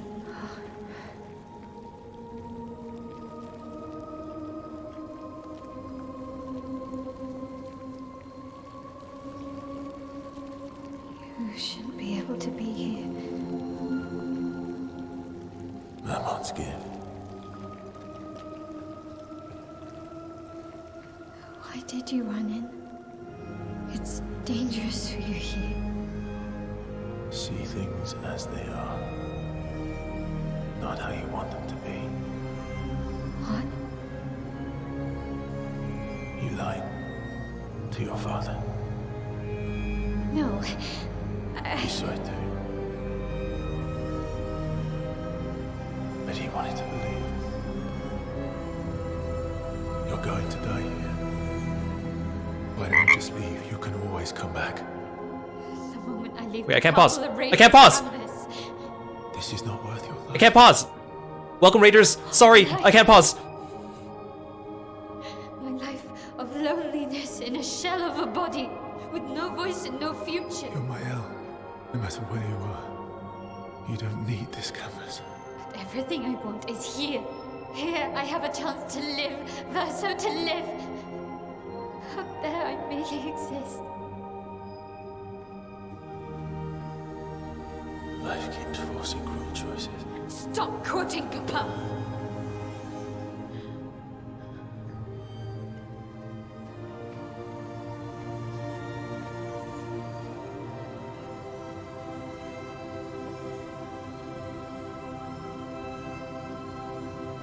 It's time to stop painting.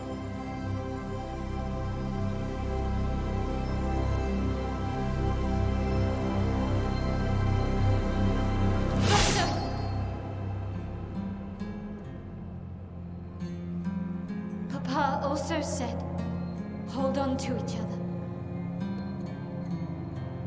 Old friend,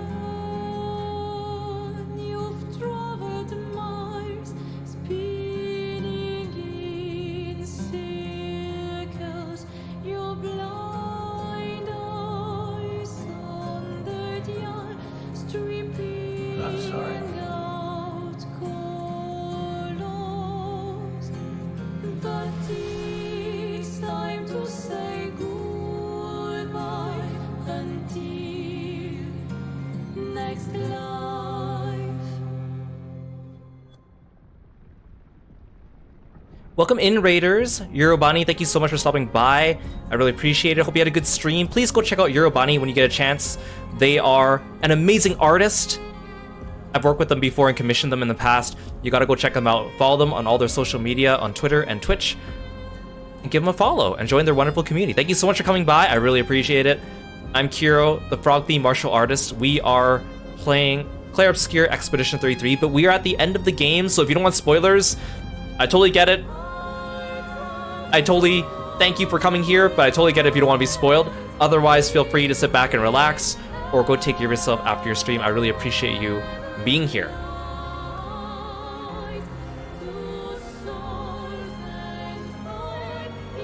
Oh man. Okay. I need to talk my way through this. So, if I pick Mael, she's gonna keep the canvas. Everyone in the canvas will come back. Gustav and all the other people will come back. However, Mael is going to stay in the canvas world and die here. She's gonna live out the rest of her life in here and die, and Renoir, Aline, and Clea are going to grieve her. It's gonna be basically a cycle. We'd be lucky if Mael doesn't lose her mind and become another paintress or something like that.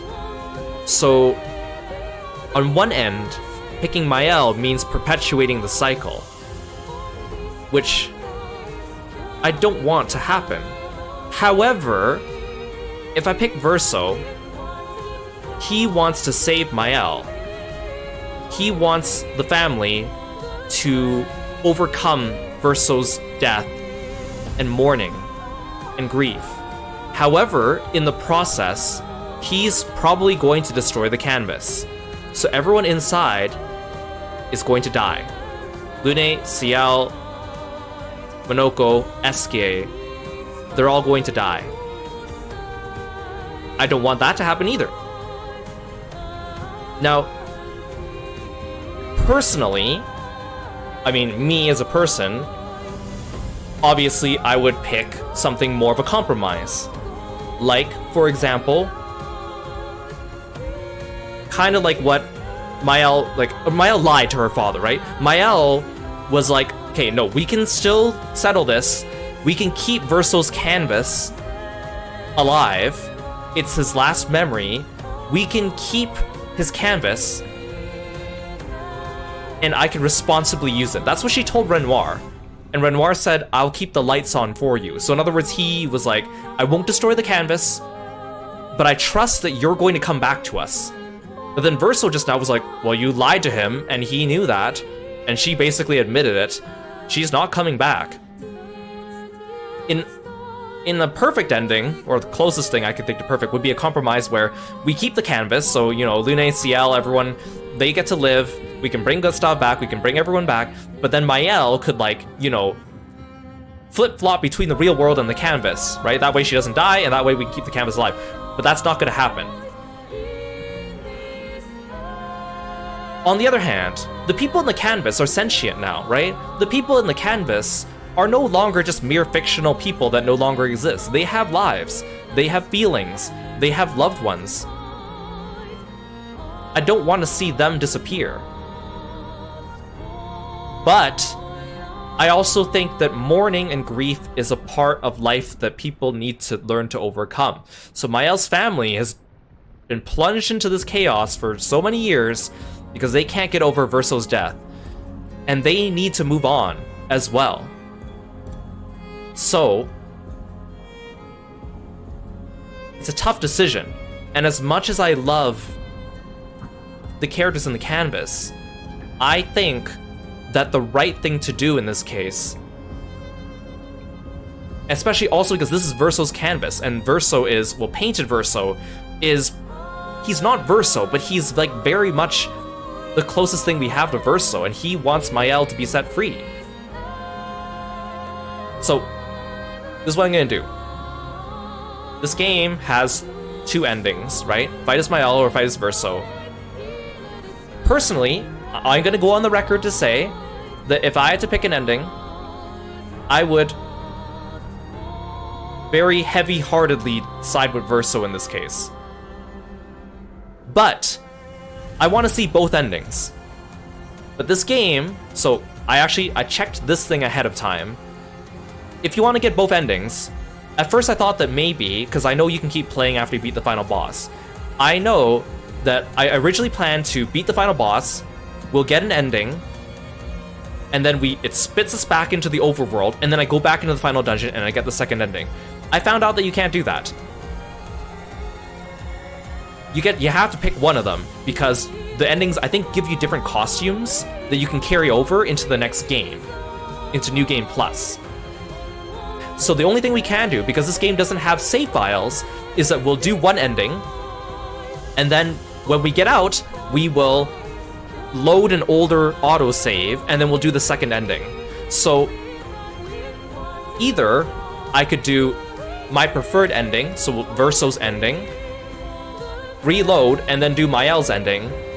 But then because I want Verso's ending in the end, I'm gonna have to reload again and then do Verso's ending again. So if I do that route, I have to go I want to end on Verso, right? So I'm gonna have to end up with Verso, Mael, Verso. But that means I have to do this 3 times, which isn't a big pain in the butt, but it's just not time efficient. So I'm going to pick Mael, we'll do Mael's ending, we'll load the save file, and then we'll do Verso's ending, and we'll end on Verso's ending. That's gonna be my plan. That way we only have to do this twice instead of 3 times. Does that make sense?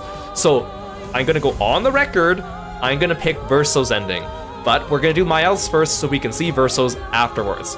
Does that make sense to everyone? Okay.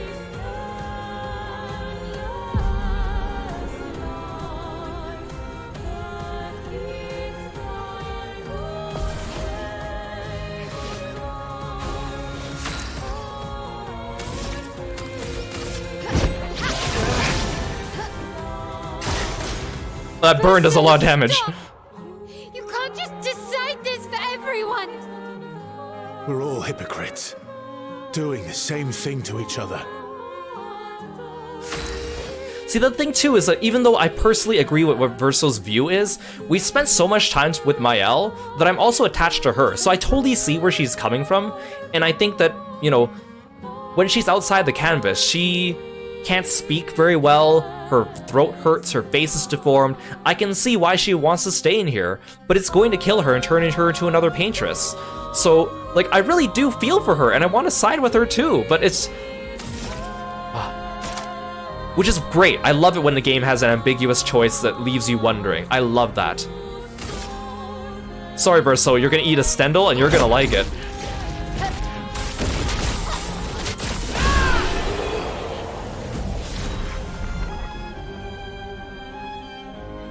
Oh, we got a music roll. Our drafts collide.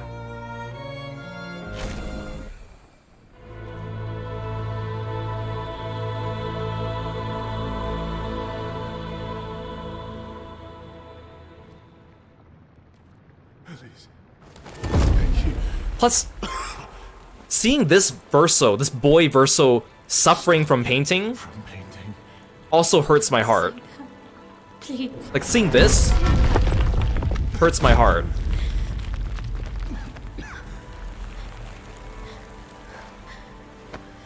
Please, listen to me. Only you can do this. You can do this, please. Unpaint me. Unpaint me. So, Please. I don't want this life. stop saying I that. don't want this life. I don't want this life. I just wanted to live this lifetime together. This lifetime that was stolen from us. Please. Bro. Please. I don't want this life.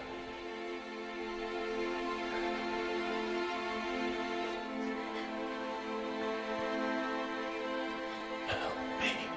Help me.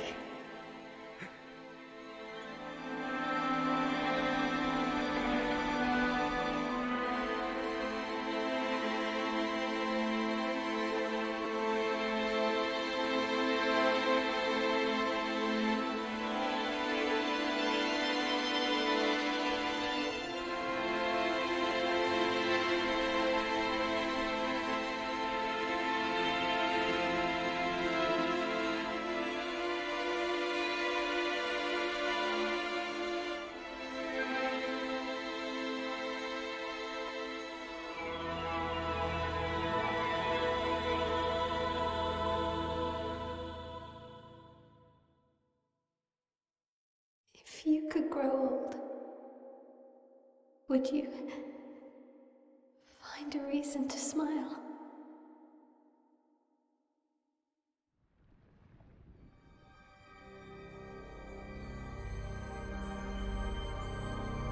A life to paint.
What's Pierre?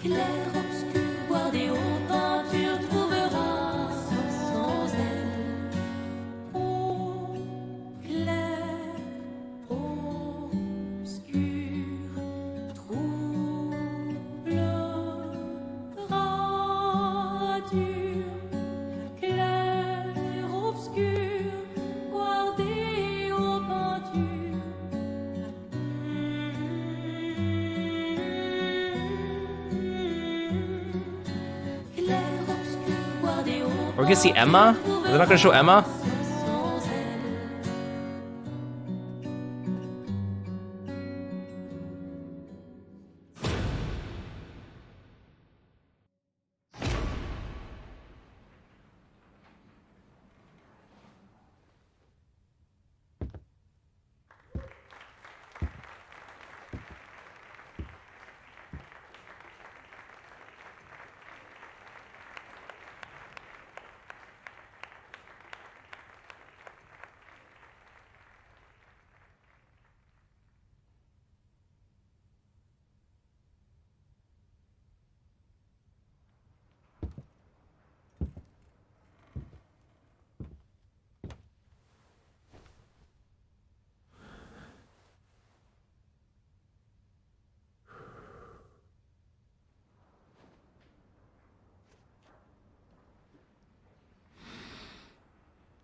Something ain't right.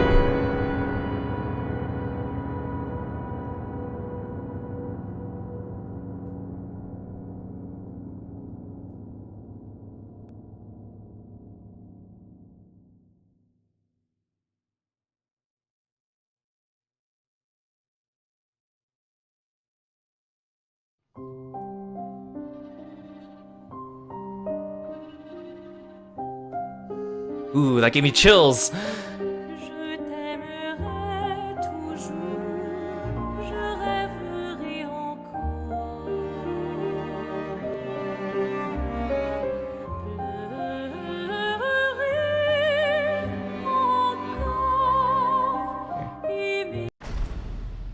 Because we're going to watch the other ending, I'm going to skip the credits and we'll watch the credits after the second ending because I don't want to sit through it twice. And I'm pretty sure the credit sequence will be the same.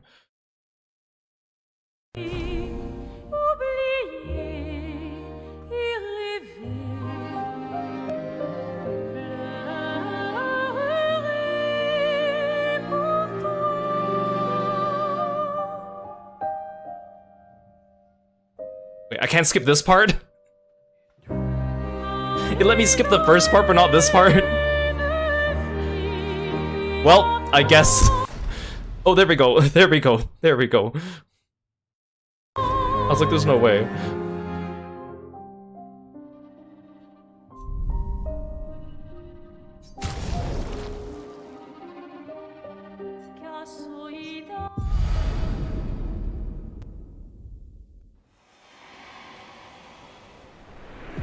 Oh, they spat me back out here?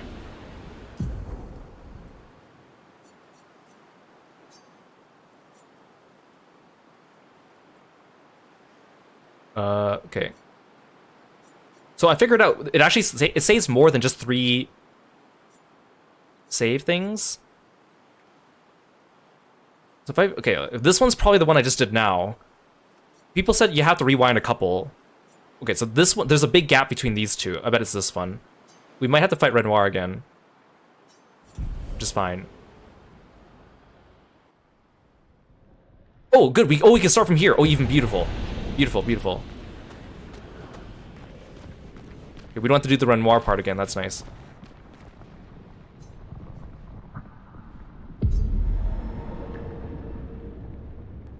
I mean, not that it was a big deal, but...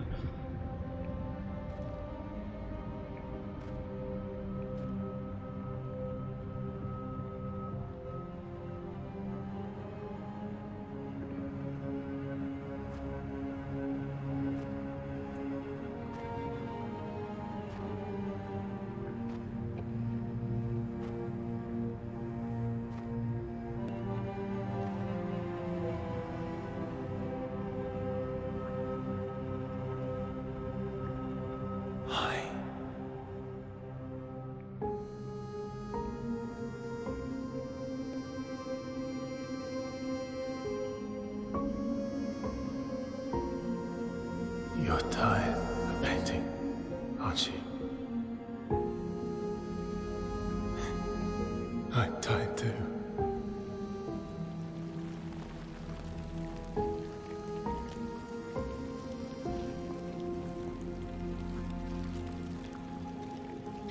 That's...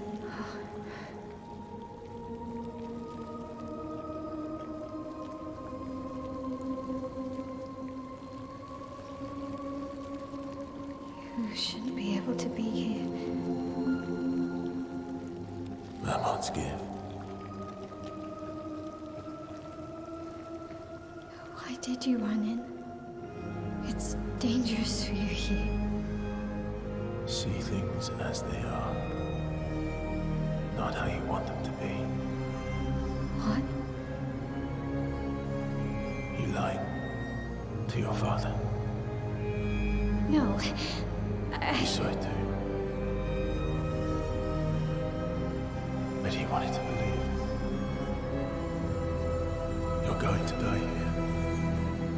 Why don't you just leave? You can always come back. The moment I leave, Papa will erase this canvas. This is not worth your life. What life? My life of loneliness in a shell of a body. with no voice and no future. You're my El. No matter where you are, you don't need this canvas. But everything I want is here. Here I have a chance to live, Verso to live. Up there I merely exist. Life keeps forcing cruel choices. Stop quoting Kepler!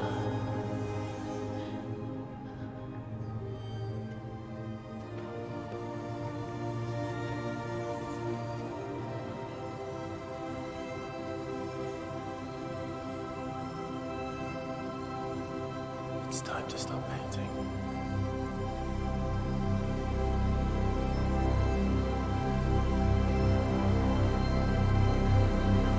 Verso!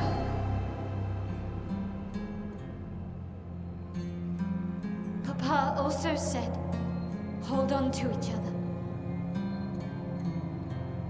Old friend, you've traveled miles, spinning in circles, your blind eyes on the dial, stripping I'm sorry. out colors. But it's time to say goodbye until next life.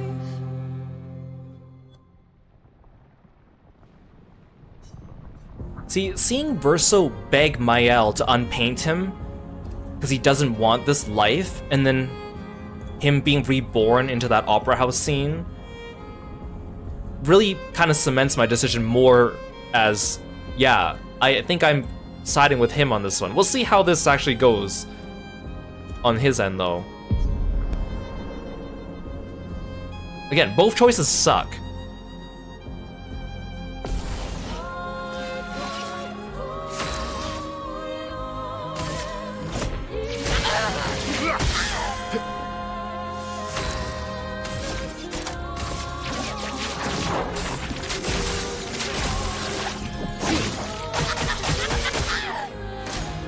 Verso, stop!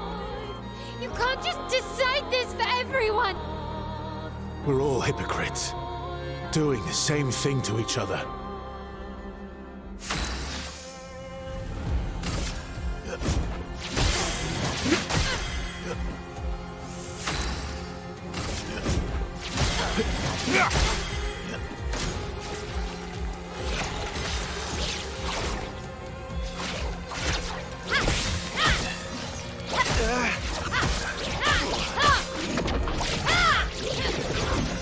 Dang it, can't get that dodge any of this. Good thing she doesn't do that much damage, because I'm assuming this is like a, I mean, this is supposed to be like a story fight where it's not really like about skill. Yeah, Mael, what happened to your DPS? You should be able to one-shot me with that.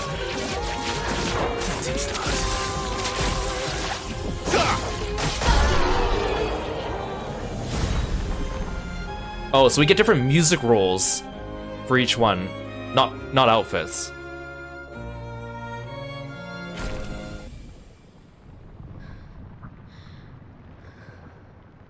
Verso gave more XP.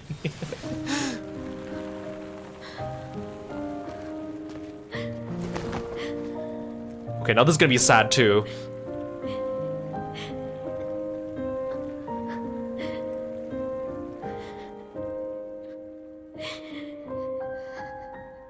Don't do this. Don't leave me again. It's gonna be okay. It's gonna be okay, huh? You've got this incredible power to paint. You'll never have to suffer a life you don't want. You're okay. You're okay. You're okay. See, he's like comforting her as she fades away. While in the other ending, she just kind of stood there as he begged.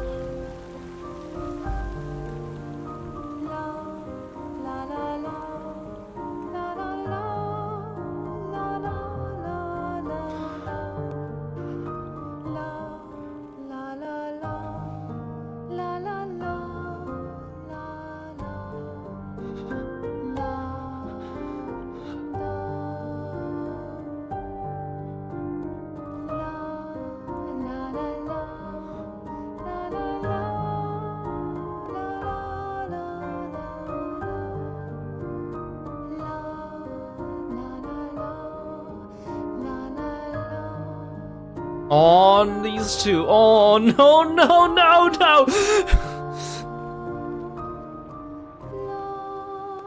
We actually get to see them at least in this ending. Like, saying goodbye. Oh no, he's gonna hug, he's gonna hug! I will miss you guys. Oh.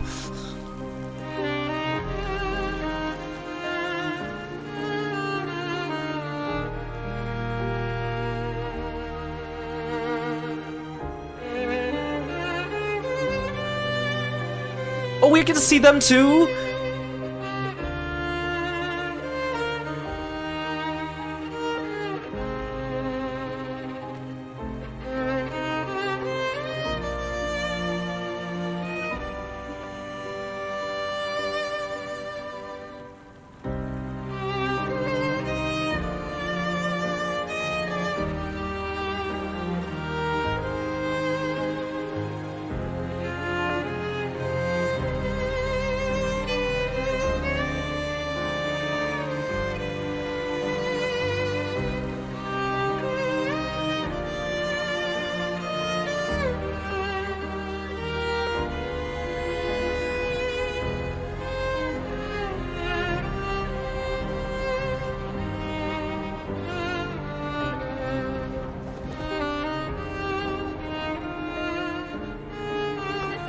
She mad.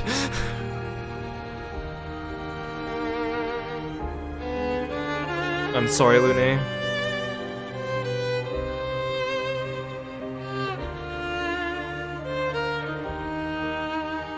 It's okay.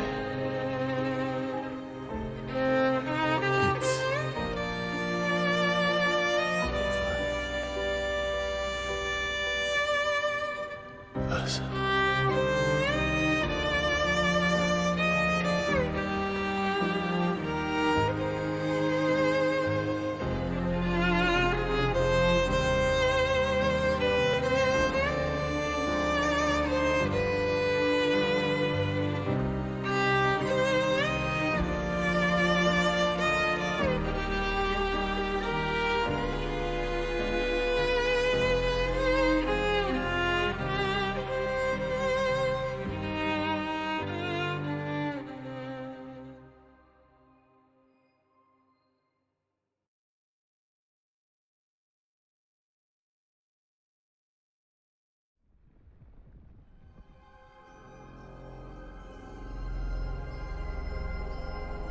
A life to love.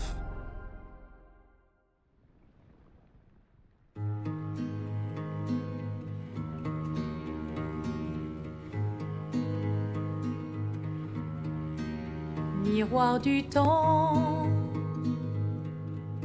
nos histoires s'alignent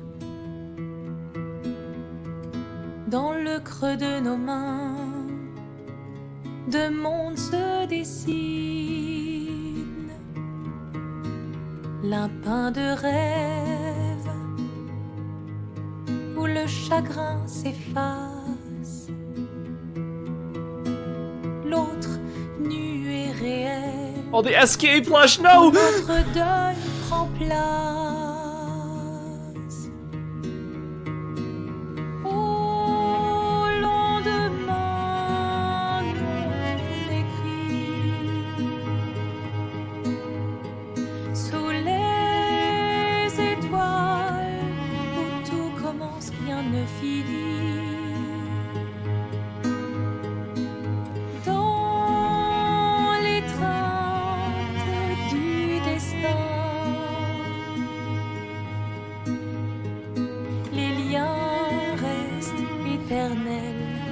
Dans le dessin,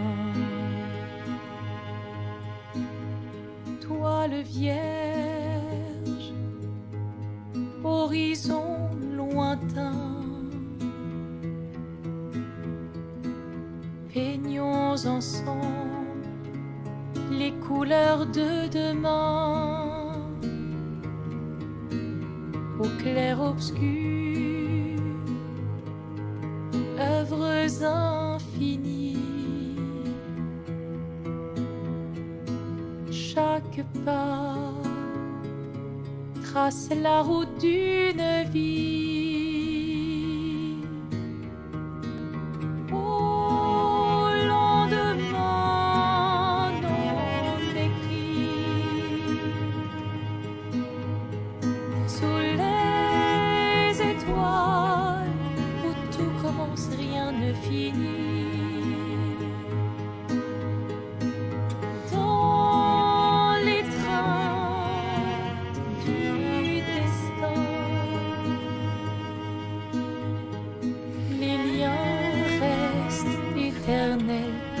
Dans le dessin.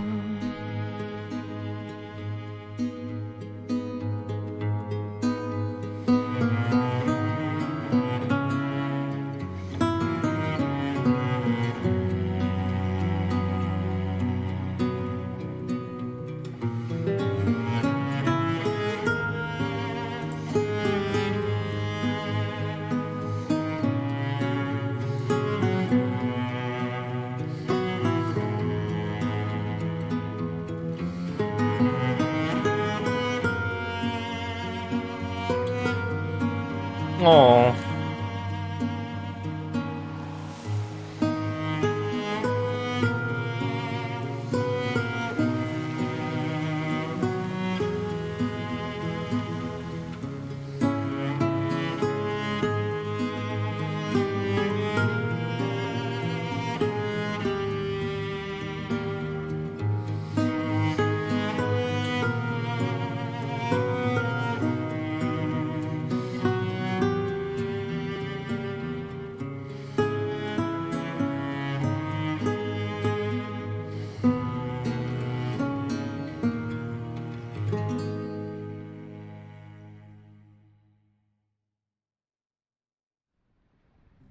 Yeah, you're right. Neither ending had dialogue, but they were so perfect. I love the storytelling in this game.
I'll wait till after the credits to talk, because I want to enjoy this music.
Production dogs! Monoko!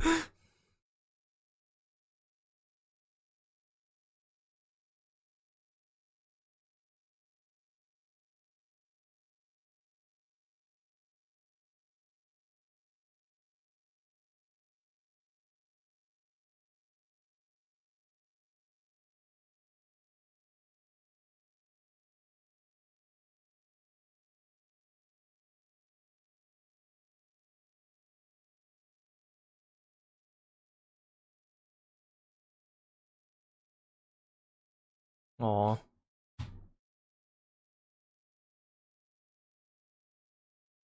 There's even Noko in the back.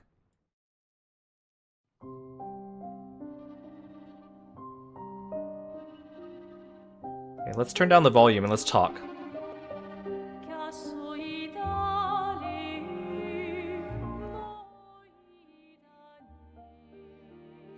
Okay. Wow. This game is an experience.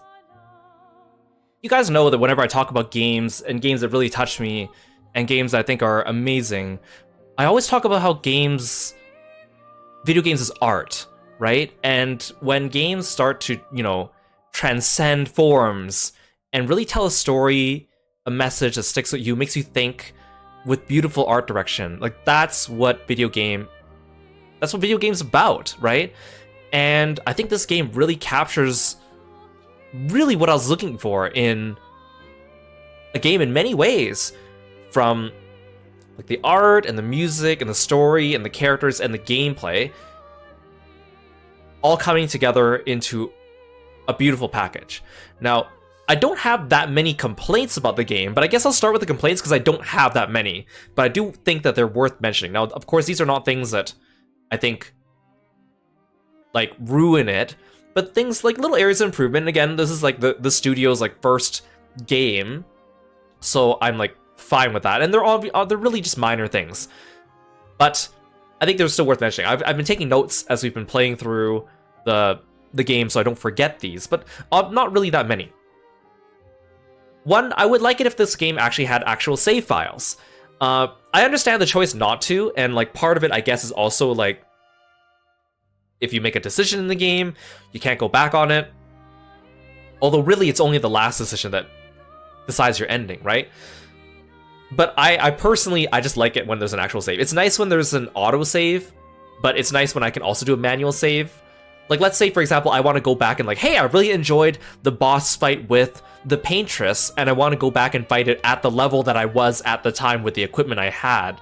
I can't do that easily, right? So, yes, there are boss, like, rematch challenges in the game, but I think it'd be nice to have some saves. And also, like, the old gamer in me, at the beginning when I was playing the game, I was like, I don't feel safe when everything's just autosave, right? Like, I don't trust that. I like it when there's an actual save, personally. But that's just, I guess that's a creative decision too, so not a big deal. I just think it'd be nice.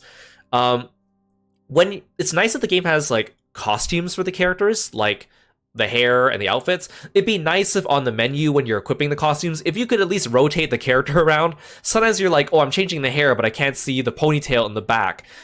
Or the lighting's a little dark on the menu. It'd be nice if we could at least see the costumes we're putting on in the menu without having to exit the menu and like rotate our character around and look at it there. I just think that would just be a quality of life thing. Not a big deal. Again, the Lumina menu, I feel the Lumina menu is like the clunkiest menu in the game. The fact that it's like you have your Pictos menu and then you have your skills menu and then you have your Lumina menu. It'd be nice if the Lumina menu was right next to like the Pictos menu, and I wish it was organized a bit differently so it's easier to immediately spot these are the Pictoses I have, this is how much cost those Pictos are in Luminas, these are the Luminas I have, these are the ones I can equip. Like, I think that screen was just a little bit clunky. I think in general, the menu was a little bit difficult to navigate only because it wasn't always obvious where your cursor is. Sometimes it's like, your cursor just makes one piece of text like 20% bigger to show where you're highlighted, but sometimes like when you just enter a menu and you're like moving your cursor around and you kind of lose track of it, it's just a little bit, I think it'd be easier if they made it easier to tell with the UI. I guess obviously if you're playing on PC, you could tell where your cursor is because you just move your mouse around, but on a controller, it's just kind of like, it just felt a little bit clunky, and I wish the menu looked just a little bit different. It looked clean, but it was just a little bit annoying to use, and that also prevented me from wanting to switch my Pictoses around too often because it was just a pain to do so. In a similar vein, I wish we had loadouts. Like, for example, I knew that I was going into a boss fight that was Mael one-on-one, so I need to redo her Pictoses, or her Luminas, do the boss fight, get out, and then redo her Luminas again. It would have just been nice to click a button and be like, oh, this is my 1v1 build. This is my regular build. This is my build that I'm going to use for hitting flying enemies, because I know that there's an optional boss in the game that is strong, that is flying in this game, that I did not do yet. And that means I get to redo all my Pictoses because most of them are not going to work on that boss because I just need to use shots on the boss, right? So I feel like it'd be nice if we just had loadouts. That would have been very nice. Mini-map on the overworld. I understand the decision not to have a mini-map in the dungeons, right? That is their decision. I guess it's about, you know, exploring and getting to know your surroundings and testing your spatial awareness. But on the overworld, when you're traveling around with Esquier, there is a button to open up a map, right? So it'd just be nice to have a mini-map because they give you a map of that area of the continent anyways. So instead of flying around and being like, where am I again? Opens up the map, closes it, flies around, opens up the map, closes it. That would have been kind of nice. I feel like that's kind of a no-brainer that I'm surprised they did not do. Didn't destroy the experience, but it would have been nice. There's a couple spots where a couple of the decisions in the game I feel are a little strange. For example, in the monolith, there was a paint cage in the Ancient Sanctuary area, in the Tainted Sanctuary. That paint cage, you can only... So for the paint cage, you have to destroy 3 paint blobs to open it, right? You can only find 2 out of 3, because the third one is hidden behind a rock that you cannot destroy until you find all the gestrels in the game, the missing gestrels.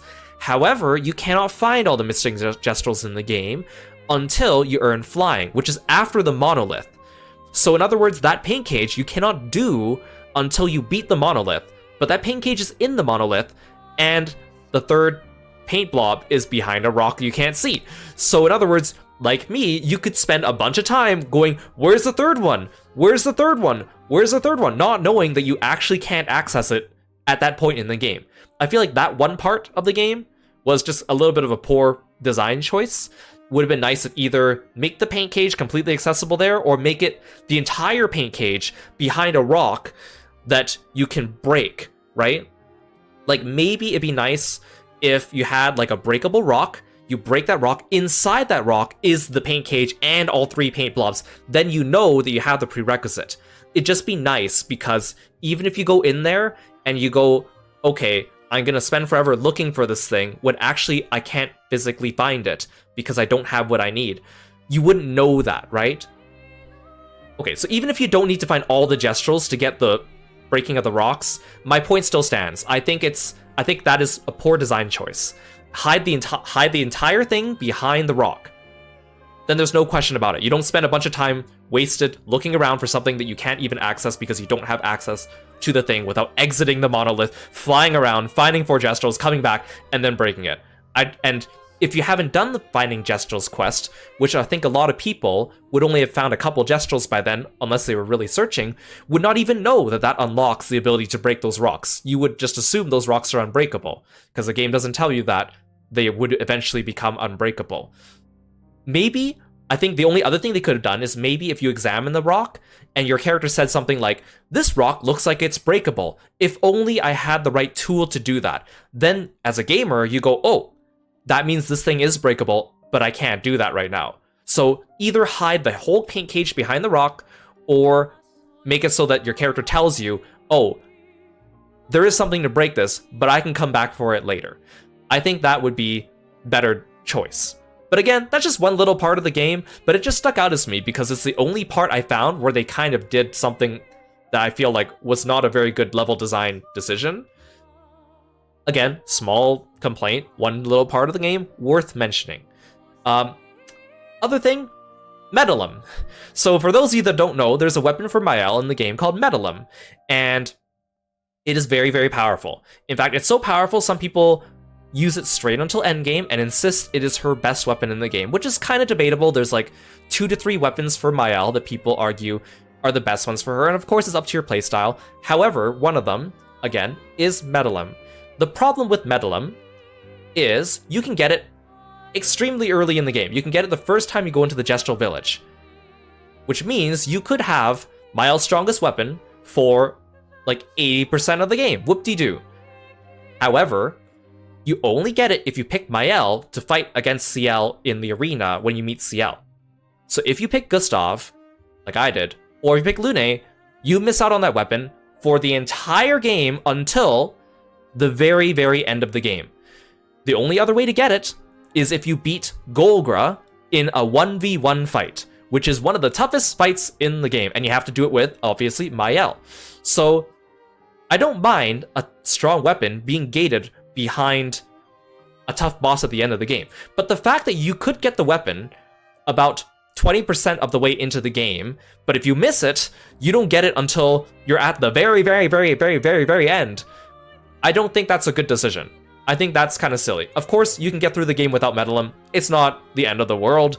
There are other weapons that are good, but it's just a little silly. I think that's a silly decision. To the point where they had to patch, because Medallum plus Stendhal for Mael with the right build was extremely broken when the game came out. She was able to one-shot every single thing in the game, including the super bosses. They had to do a patch update where they nerfed Stendhal. It's still very powerful, but it doesn't one-shot everything anymore, but it does it was a lot more powerful before, so they had to nerf it. So obviously this was not intentional, but I still think they should have done something to make it so you could go and get Medalum again if you missed it from that very first part, just because you picked Gustav or Lune, which I feel like a fair number of people probably would have picked Gustav. I don't think too many people would have picked Lune for that part, just because at that point in the game, she's not super great at 1v1s. Of course, you can pick whatever you want. I feel like that part of the game, a little silly. I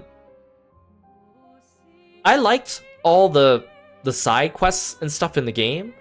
However, I feel like having Act 3 structured the way it was, some people can really like it. Personally, I didn't like the way they structured Act 3. So when you get Act 3, after you defeat the Paintress on the Monolith, you get access to flying, you can access everything in the world, and then they tell you, okay, go to Lumiere for the final dungeon. And of course, you could beeline and go to Lumiere and beat the game right away, or you can go exploring. And when you go exploring, there's so much side content, which is great. Some of it was accessible in Act 1 and Act 2. Most of it becomes accessible in Act 3, plus flying is just convenient.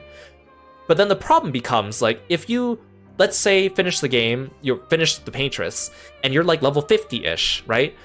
And a lot of the optional dungeons, for Act 3 at least, are like in the level 70-ish range. So you have this kind of weird gap where whenever you go into an optional dungeon because you're trying to level, it's either too easy because it's an optional dungeon you should have done in Act 1 or 2, or it's too hard because it's an Act 3 dungeon and everything kills you way too fast. So the weird sweet spot in the middle where you have to grind there, we were very lucky because I was able to go through them in ascending order in the way that made the most sense, and we happened to get strong enough, although it was a little bit of a struggle at the beginning of Crimson Forest. Not so much Frozen Hearts, but Frozen Hearts took longer. What I'm saying is, it's not like, I know someone's gonna comment and be like, well, this isn't a problem, because if you just do this, this, and this in this order, then you could do this, or if you grind here, you could do this. Not a problem. The reason why I think it's a problem from a gameplay perspective is because if I suddenly have access to everything in the world to free roam and look around, right? I should be able to either have some idea of what order I should do things, or I should be free to check everything out. So whenever I go to those dungeons, most of the tough ones say danger, right? And as you go higher in level, it tells you when you get high enough level, the danger disappears. It doesn't tell you what level that is, though. It would have been nice to at least have the optional dungeons tell you danger level 55, danger level 60, danger level 65, just so you have an idea, oh, this is kind of the order that I should be doing them, right?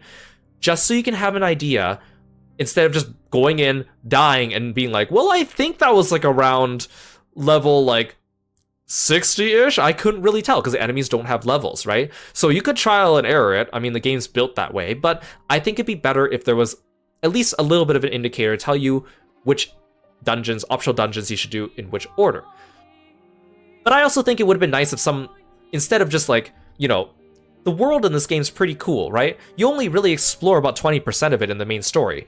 The rest of it is optional content, which, from a story perspective, yeah, it makes sense. They're adventuring across the continent, but they only really need to go to specific spots because they have a mission to fulfill. But I think it would have been nice if they had a little bit more pacing in terms of the optional stuff. When SK first gets the ability to, well, when you get SK, when SK is able to break down the rocks, when SK is able to swim, when SK is able to break down the corals, yeah, you can go do some exploring. And some people would, and some people wouldn't. But, and I know the structure of the game didn't allow this. In my mind, when I think of JRPG, right, let's say you get to the Gestural Village, right? And then you're going through the main story. And then as you talk to the people in the Gestural Village, 3 or 5 of them might have side quests for you that direct you to optional dungeons or optional locations. That would signal to me in my head, oh, I have a choice. I could do the main story, or I can go do optional content. But because most of the optional content in this game was not linked to side quests, it was just kind of like a, well, go and find it if you want, right? For me, I personally would have liked a little bit of direction to kind of hint to me, like, hey, there's this optional thing open. You might want to check that out. Personally, I would like that. I think some people like the whole exploration of just like, let me go and find whatever and do whatever in whatever order. That's a personal decision.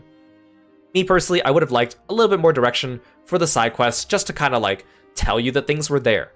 And it would have been nice if Act 3 actually had a little bit more story to it between the beginning of it and the end of it, instead of just being like, wait, free time. It would have been nice if there was at least something there. Personally. Again, That's a personal decision.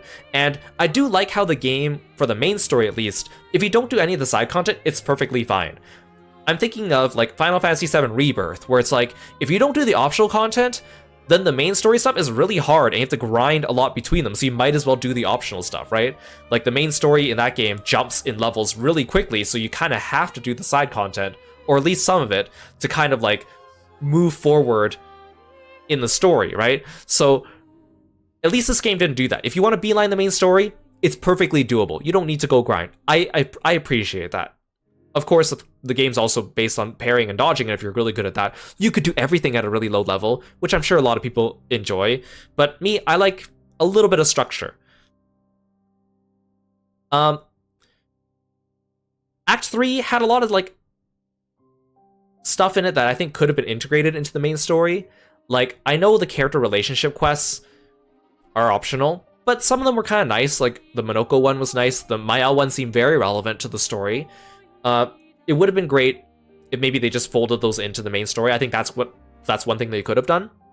Because at the beginning of Act 3, they go around collecting all the chroma from all the dead bodies that the Nevrons killed, right? They could have made that into like a miniature journey. They didn't have to make it like go back and revisit all the places in the game, because obviously that'd be boring, but it'd be nice if it was like, oh, let's go back and do this here. Oh, along the way, let's bring back Noko. Oh, along the way, let's go see Alicia. Oh, along the way, let's go see Francois. Like, maybe it could be something more like that. Personally, I think I would have been a little bit nicer. Again, not a big deal. I think that's most of, like, quote-unquote my complaints about the game. It sounded like I talked for a lot, but those complaints are all really minor, and a lot of them are very, like, you know, me-specific. Except for a couple of them. But I will forgive the game, because again, it's their first outing, and honestly, they didn't hinder the experience that much. It's just, I guess, me as an A-type, like, organized type of person, especially as a streamer, I like having, you know, the side quests segmented in a certain way that makes sense, that I could break up into streams that are easily digestible in and of their own videos, right? Which is kind of my goal when I make my streams. Which, if you're watching my playthrough, that's exactly what you would see, right? I tried to make it so that, like, each side quest VOD had only a couple character quests at the beginning, and then optional quests going in order of ascending difficulty so that it makes sense. I like order and structure, what can I say? But I had to make some of my own order and structure in this case, which is fine too. I did find it strange, however, that, like, I know Lune and Ciel are kind of different characters in the way they're presented. You can start the romance part with Ciel a lot earlier than with Lune. In fact, hers you can start in Act 2, which is even before you find out about Verso's truth. Reflection of their personalities, sure, you can say that. I think it's a little weird that they kind of have their romance thing starting at different points. They probably have like it intentionally staggered, so you don't, like, if you're doing everything in order, you don't end up in, like, the situation where you have a camp night where you end up sleeping with both of them at the same time in the same night. I get it. But I did find it weird how also, like, Ciel's character quest, like, we find out why she doesn't like water, we find out about her past with Pierre, really good, but hers was the only one that didn't have, like, a side quest, right? Like, Eske sent us to go see Francois, Monoko sent us to Sacred River, Lune sent us to Siren's Dress, and Mayal sent us to the Reacher, which is the biggest one. But Ciel's didn't have any kind of dungeon or story or boss or anything. It just felt like it was a little shorter, which again, could be intentional, could be a reflection of her character. I feel like it would have been nice if she got at least something as well. Like, maybe when they do the get her over the swimming thing, Verso could have been like, hey, I know the perfect place for you to practice your swimming where the water's shallow, and then you go there and it's an optional dungeon with, like, a mini boss blocking the path or something like that. They could have done something like that. Maybe. Just my suggestion. Not a big deal. Eclipse, welcome to the stream. Yeah, we finished the game, but all my VODs are up on YouTube, and this one will be up tomorrow, or 2 days from now. So if you want to catch it, and they're also all up on Twitch still too. Except for the first couple, because they expired. Okay, that's enough about the things I think could be improved about the game. Let's talk about all the things that I like about this game, because that's going to be a lot more stuff. First of all, right, it's been a while since I feel like we've had a game that touches on so many things that I really like the good gameplay, the good art direction, the good story, the good characters.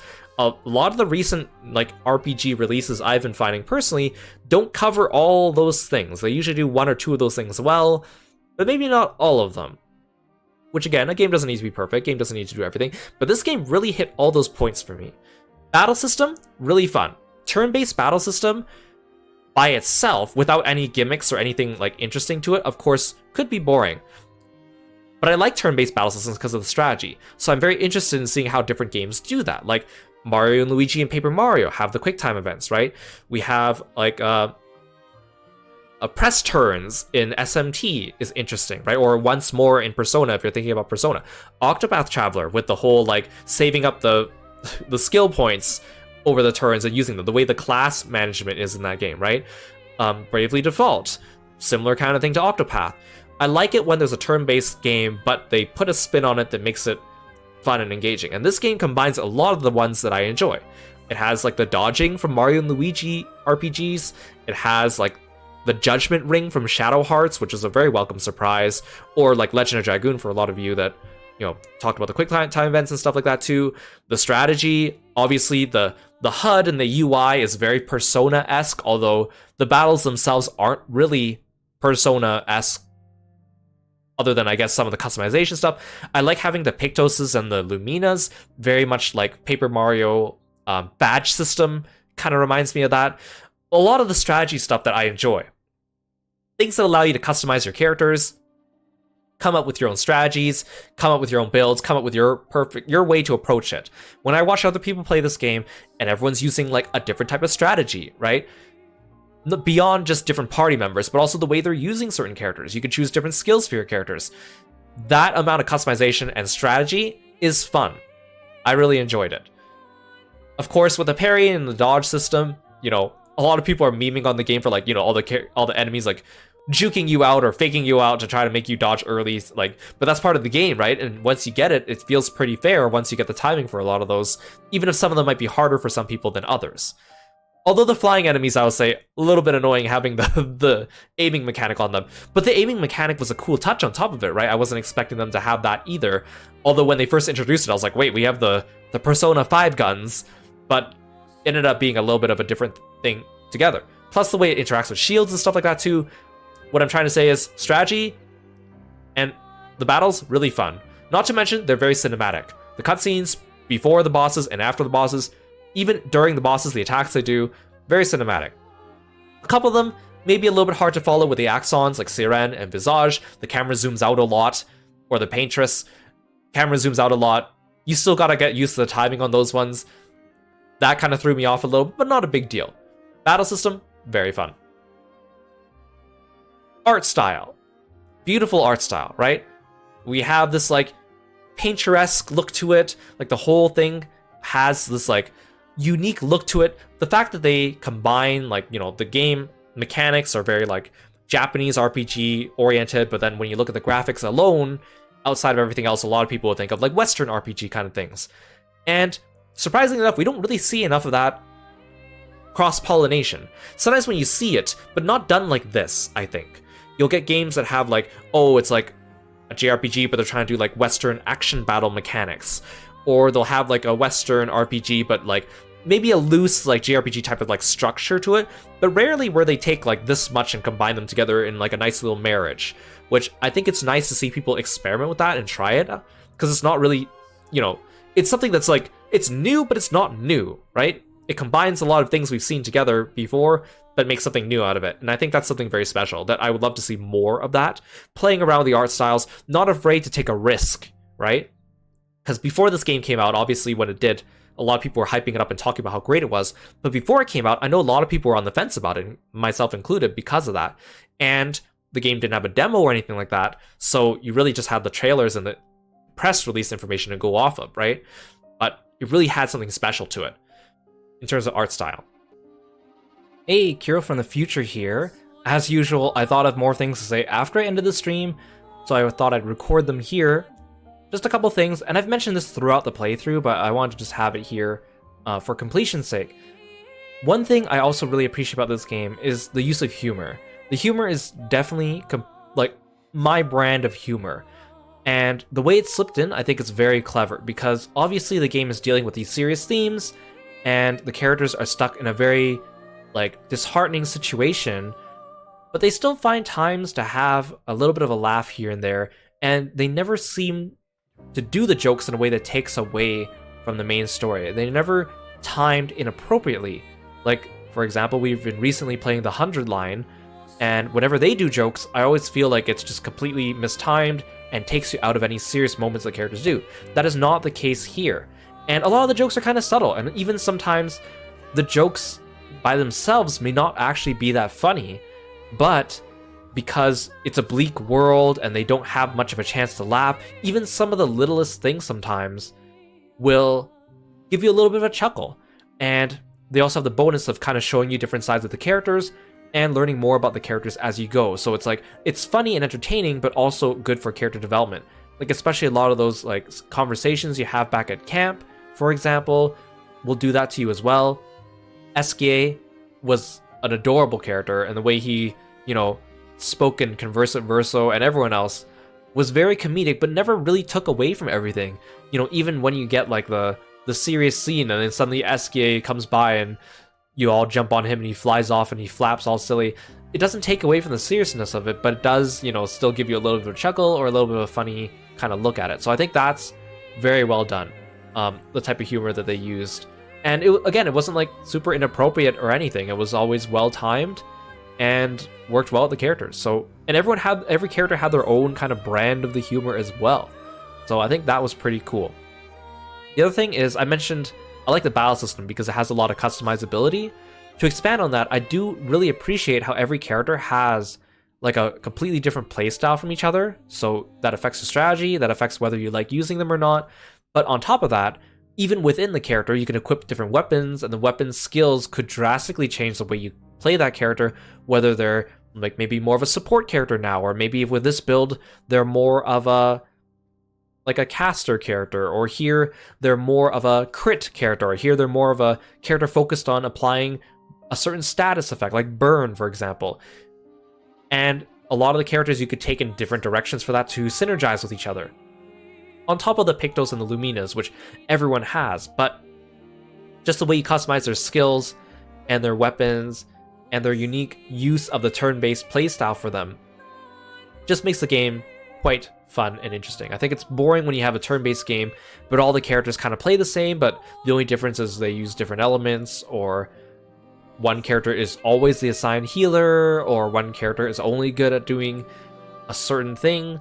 It's nice when you have enough flexibility, especially when in this game you only have like, you know, 5 people in your party at a time. You don't want to get tired of them, right? So giving you different options to try different things with them is very beneficial. And I think this game does the perfect mix of that, right? All the characters fight in a way that makes sense with their personality, but yet have a level of flexibility and customization that is still true to their playstyle, but also gives you as a player a lot of control on what to do. So I just really want to point that out too, because that is one of my other favorite things about this game as well when it comes to strategy, character building, and all that. Characters, fantastic. Voice acting, great. The facial acting, fantastic. There's a lot of scenes where the characters don't necessarily need to talk, and you can get everything through their facial expressions, right? Plus the music on top of that, which we'll talk about later.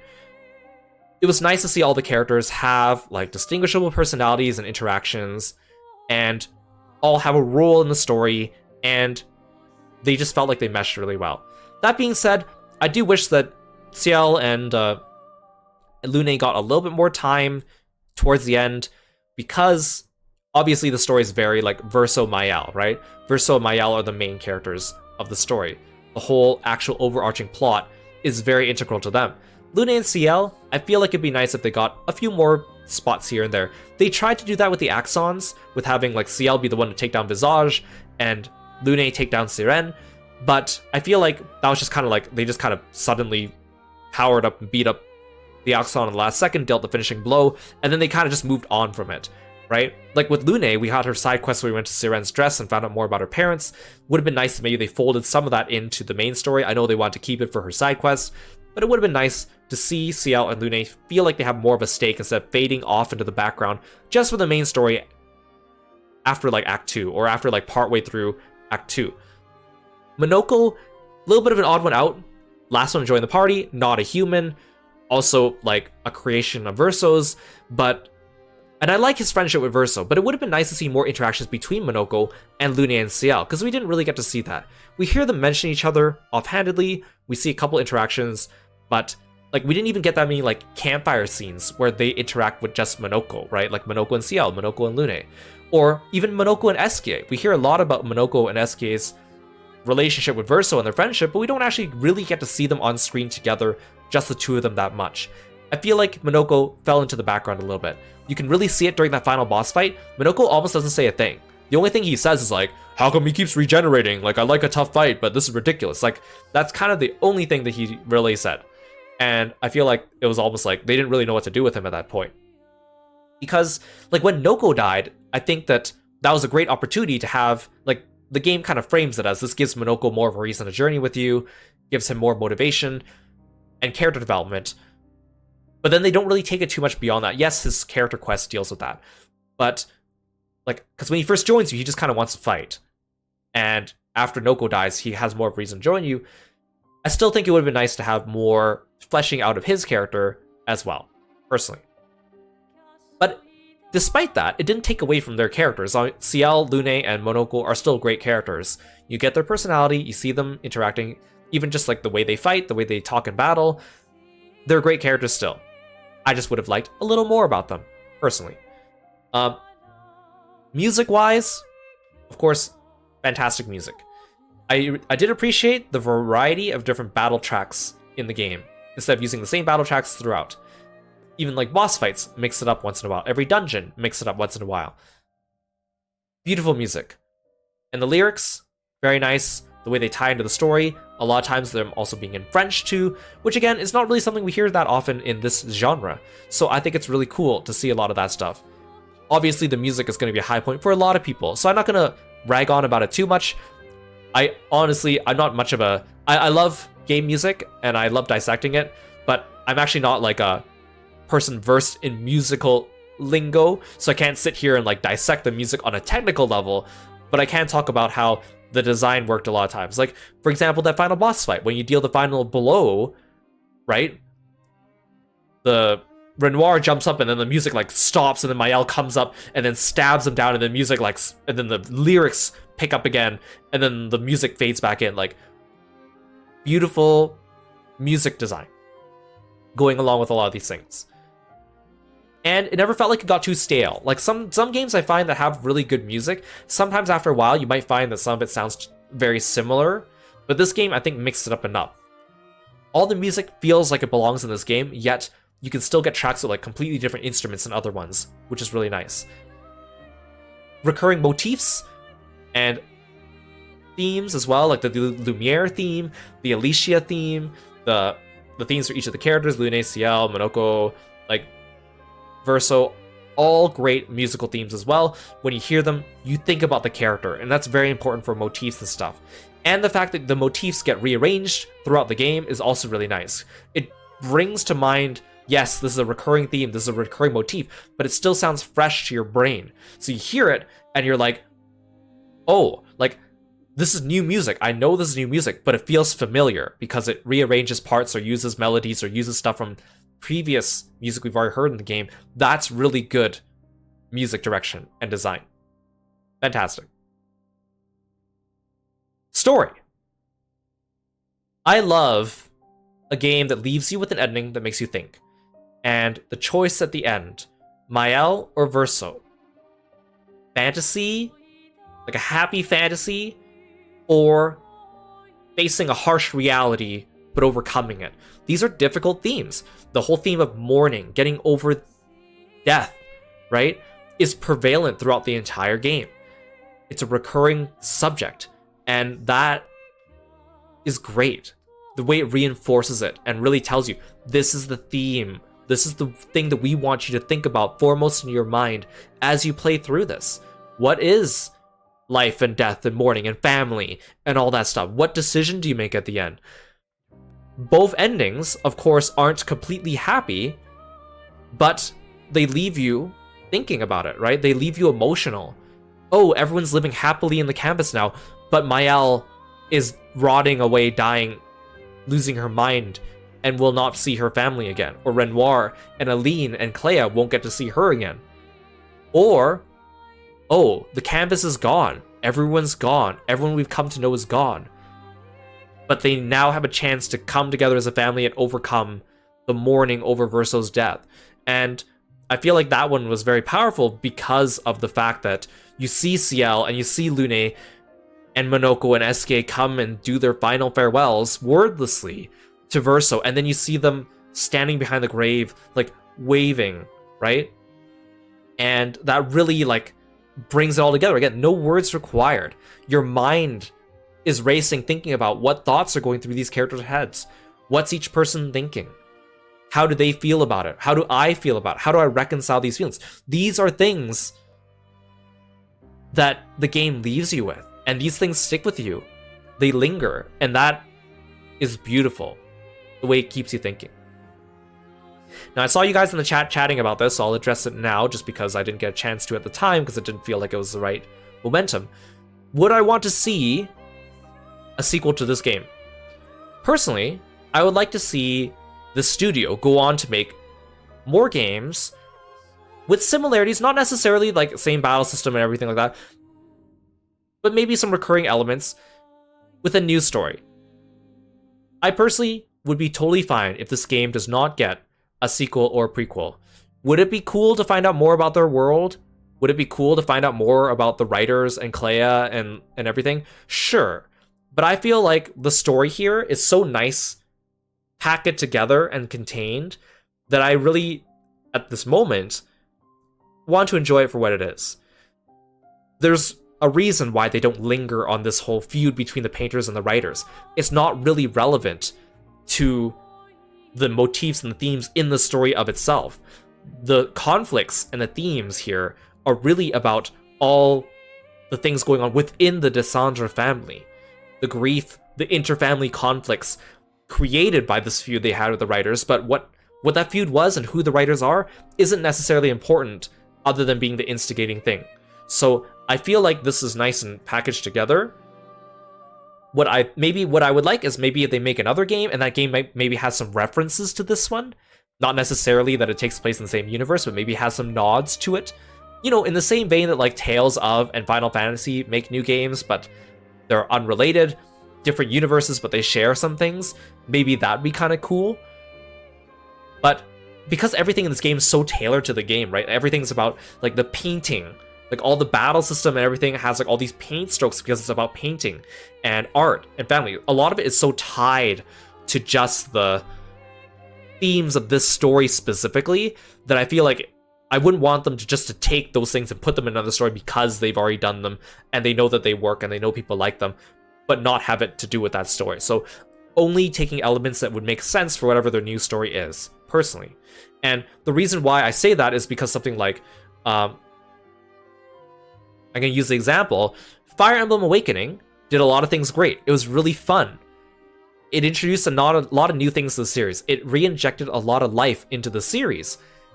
Fire Emblem Fates felt like, oh, people really liked Awakening. We gotta make something that is like Awakening, but not. So they took a lot of like gameplay mechanics from Awakening and put it in Fates that I felt out of place. Specifically, the whole like children thing, like the whole like breeding thing.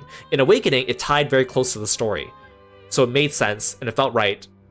In Fates, it was almost like we're just doing it because we know that people liked it from the previous game, and they just kind of shoehorned it in. So what I don't want from the studio is for them to make another game and shoehorn in things that people liked from this game without an actual narrative reason. Does that make sense? But if they find a narrative reason to do so, then yeah, by all means. But again, this game is a nice package that can be enjoyed by itself and be cool just to see it as it is. And now I did hear that they are planning to make I believe a movie out of this game. Actually, they announced it like in January before this game even came out. So there is going to be some kind of like narrative form of it. Whether it be, I think it's a movie, not a series or a show. I think it's a movie.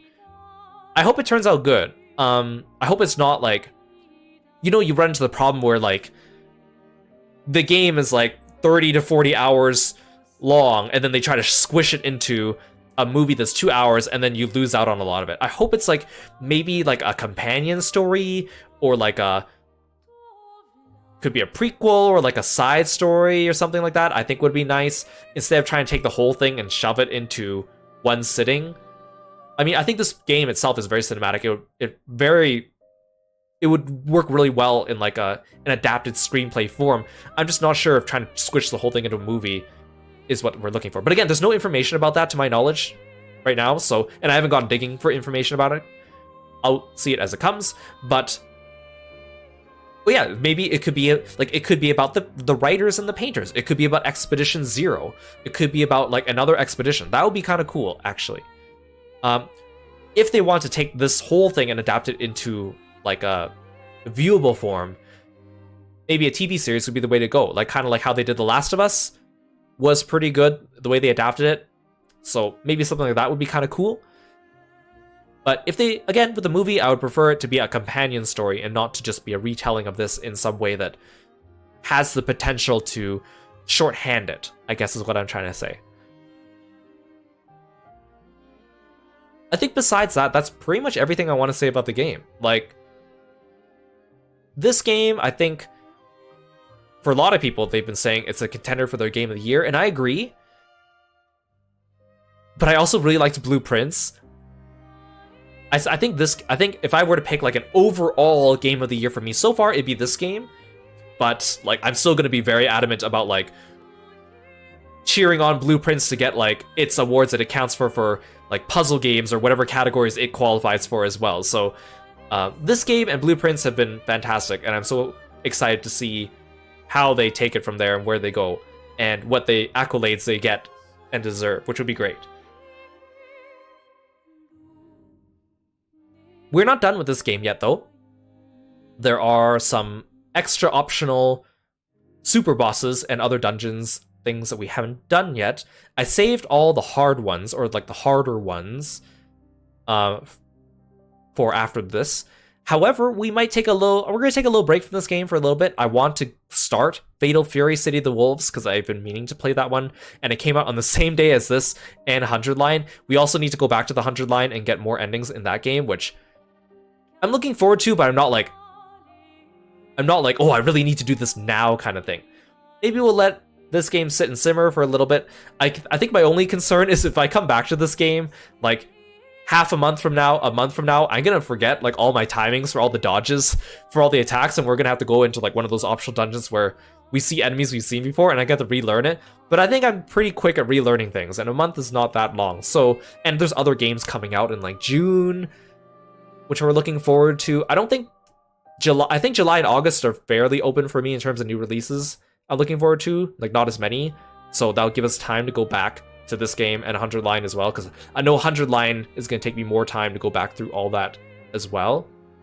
So I'm looking forward to it. We're not done with this game, but we will take a little bit of a break from this. Yeah, one other thing I want to mention about this game too, that a lot of people have been talking about. Lately, a lot of AAA games at big companies have been kind of fumbling. If you've been looking at gaming news, I won't name anything specifically, but there's been a lot of...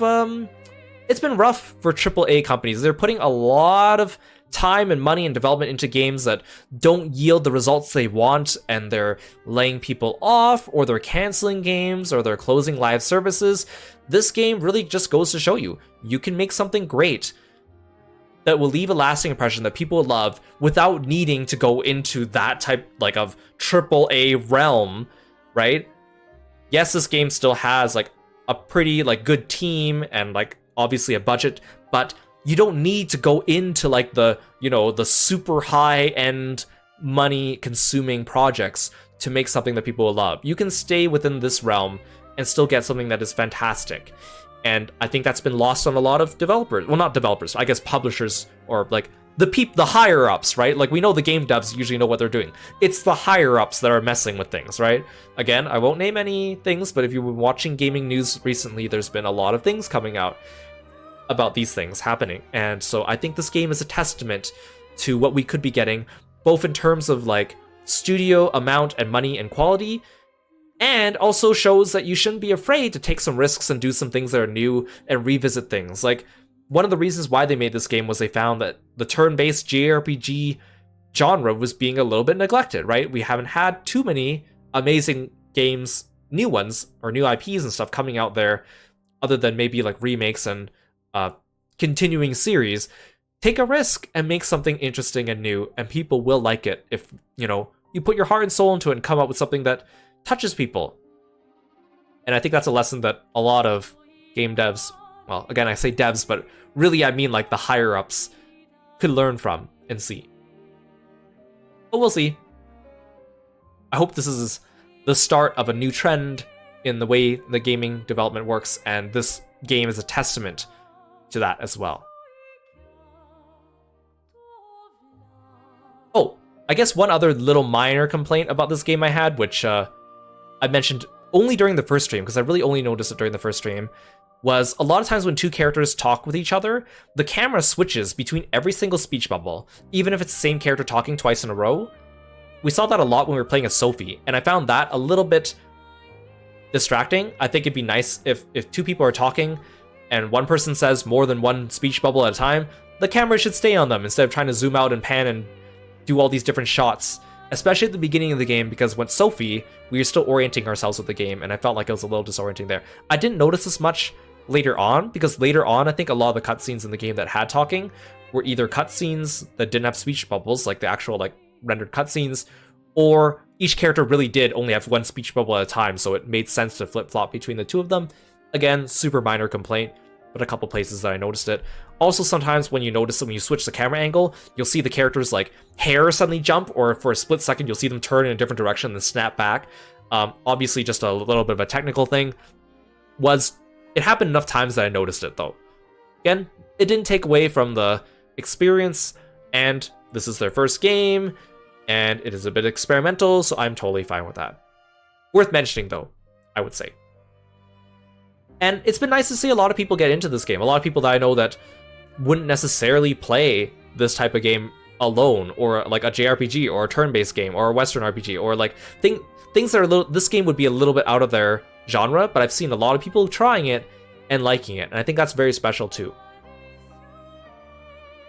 One thing that I will mention as well, unfortunately, and this has nothing to do with this specific game, but especially when you're streaming it, and people get excited about a game, we have been running into problems, not just me, but some of my fellow streamers I've been talking to, about, you know, people coming in, spoiling things, or saying things that they shouldn't be saying, or being overly excited about this game, that they want to share about it, but inadvertently give things away, or start to backseat, and that's just been, as a streamer, something we got to get used to, and we got to, you know, keep track of our rules, enforce them, and make sure that we build the community that we want and the experience that we want.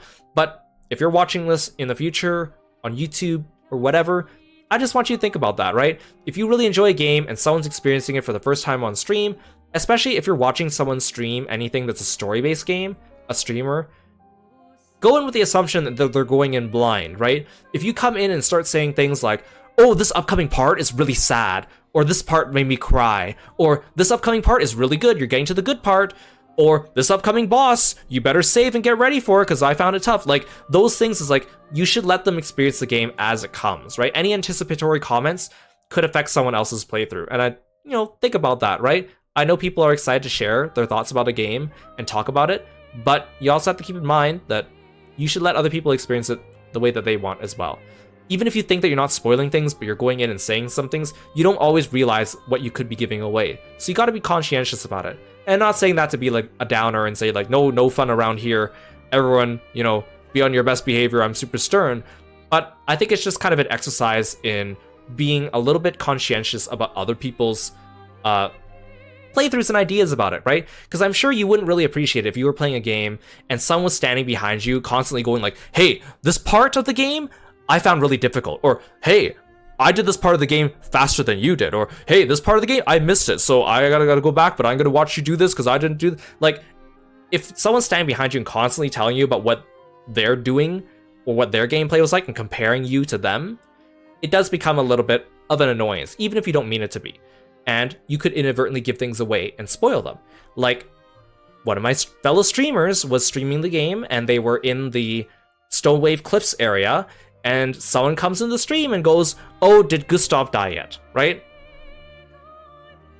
And you can see why that would be a problem, right?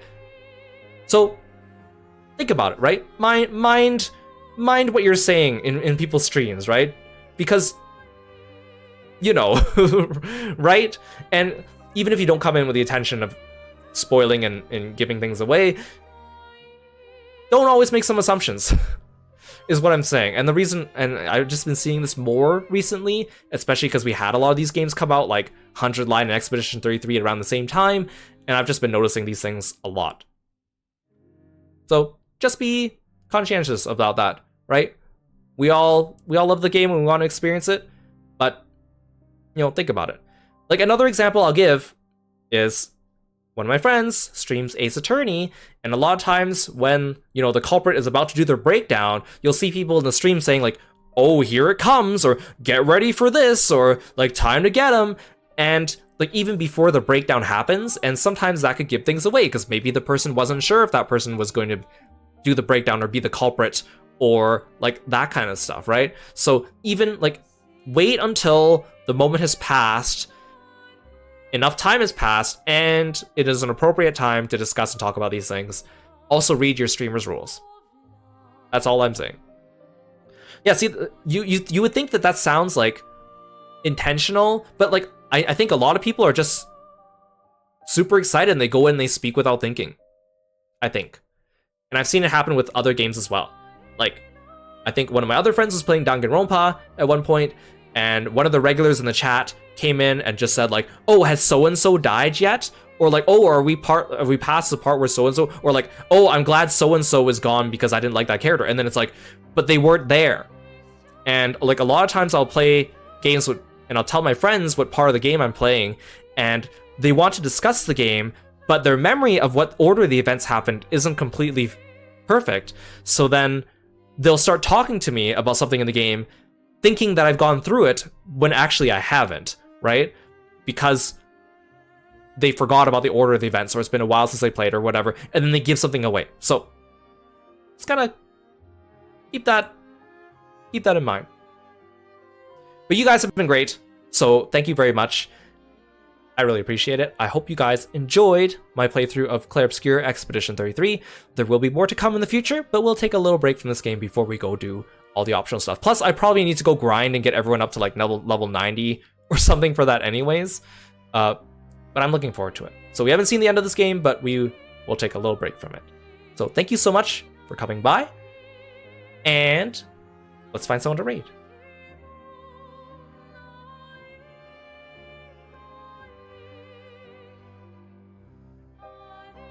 Let's see.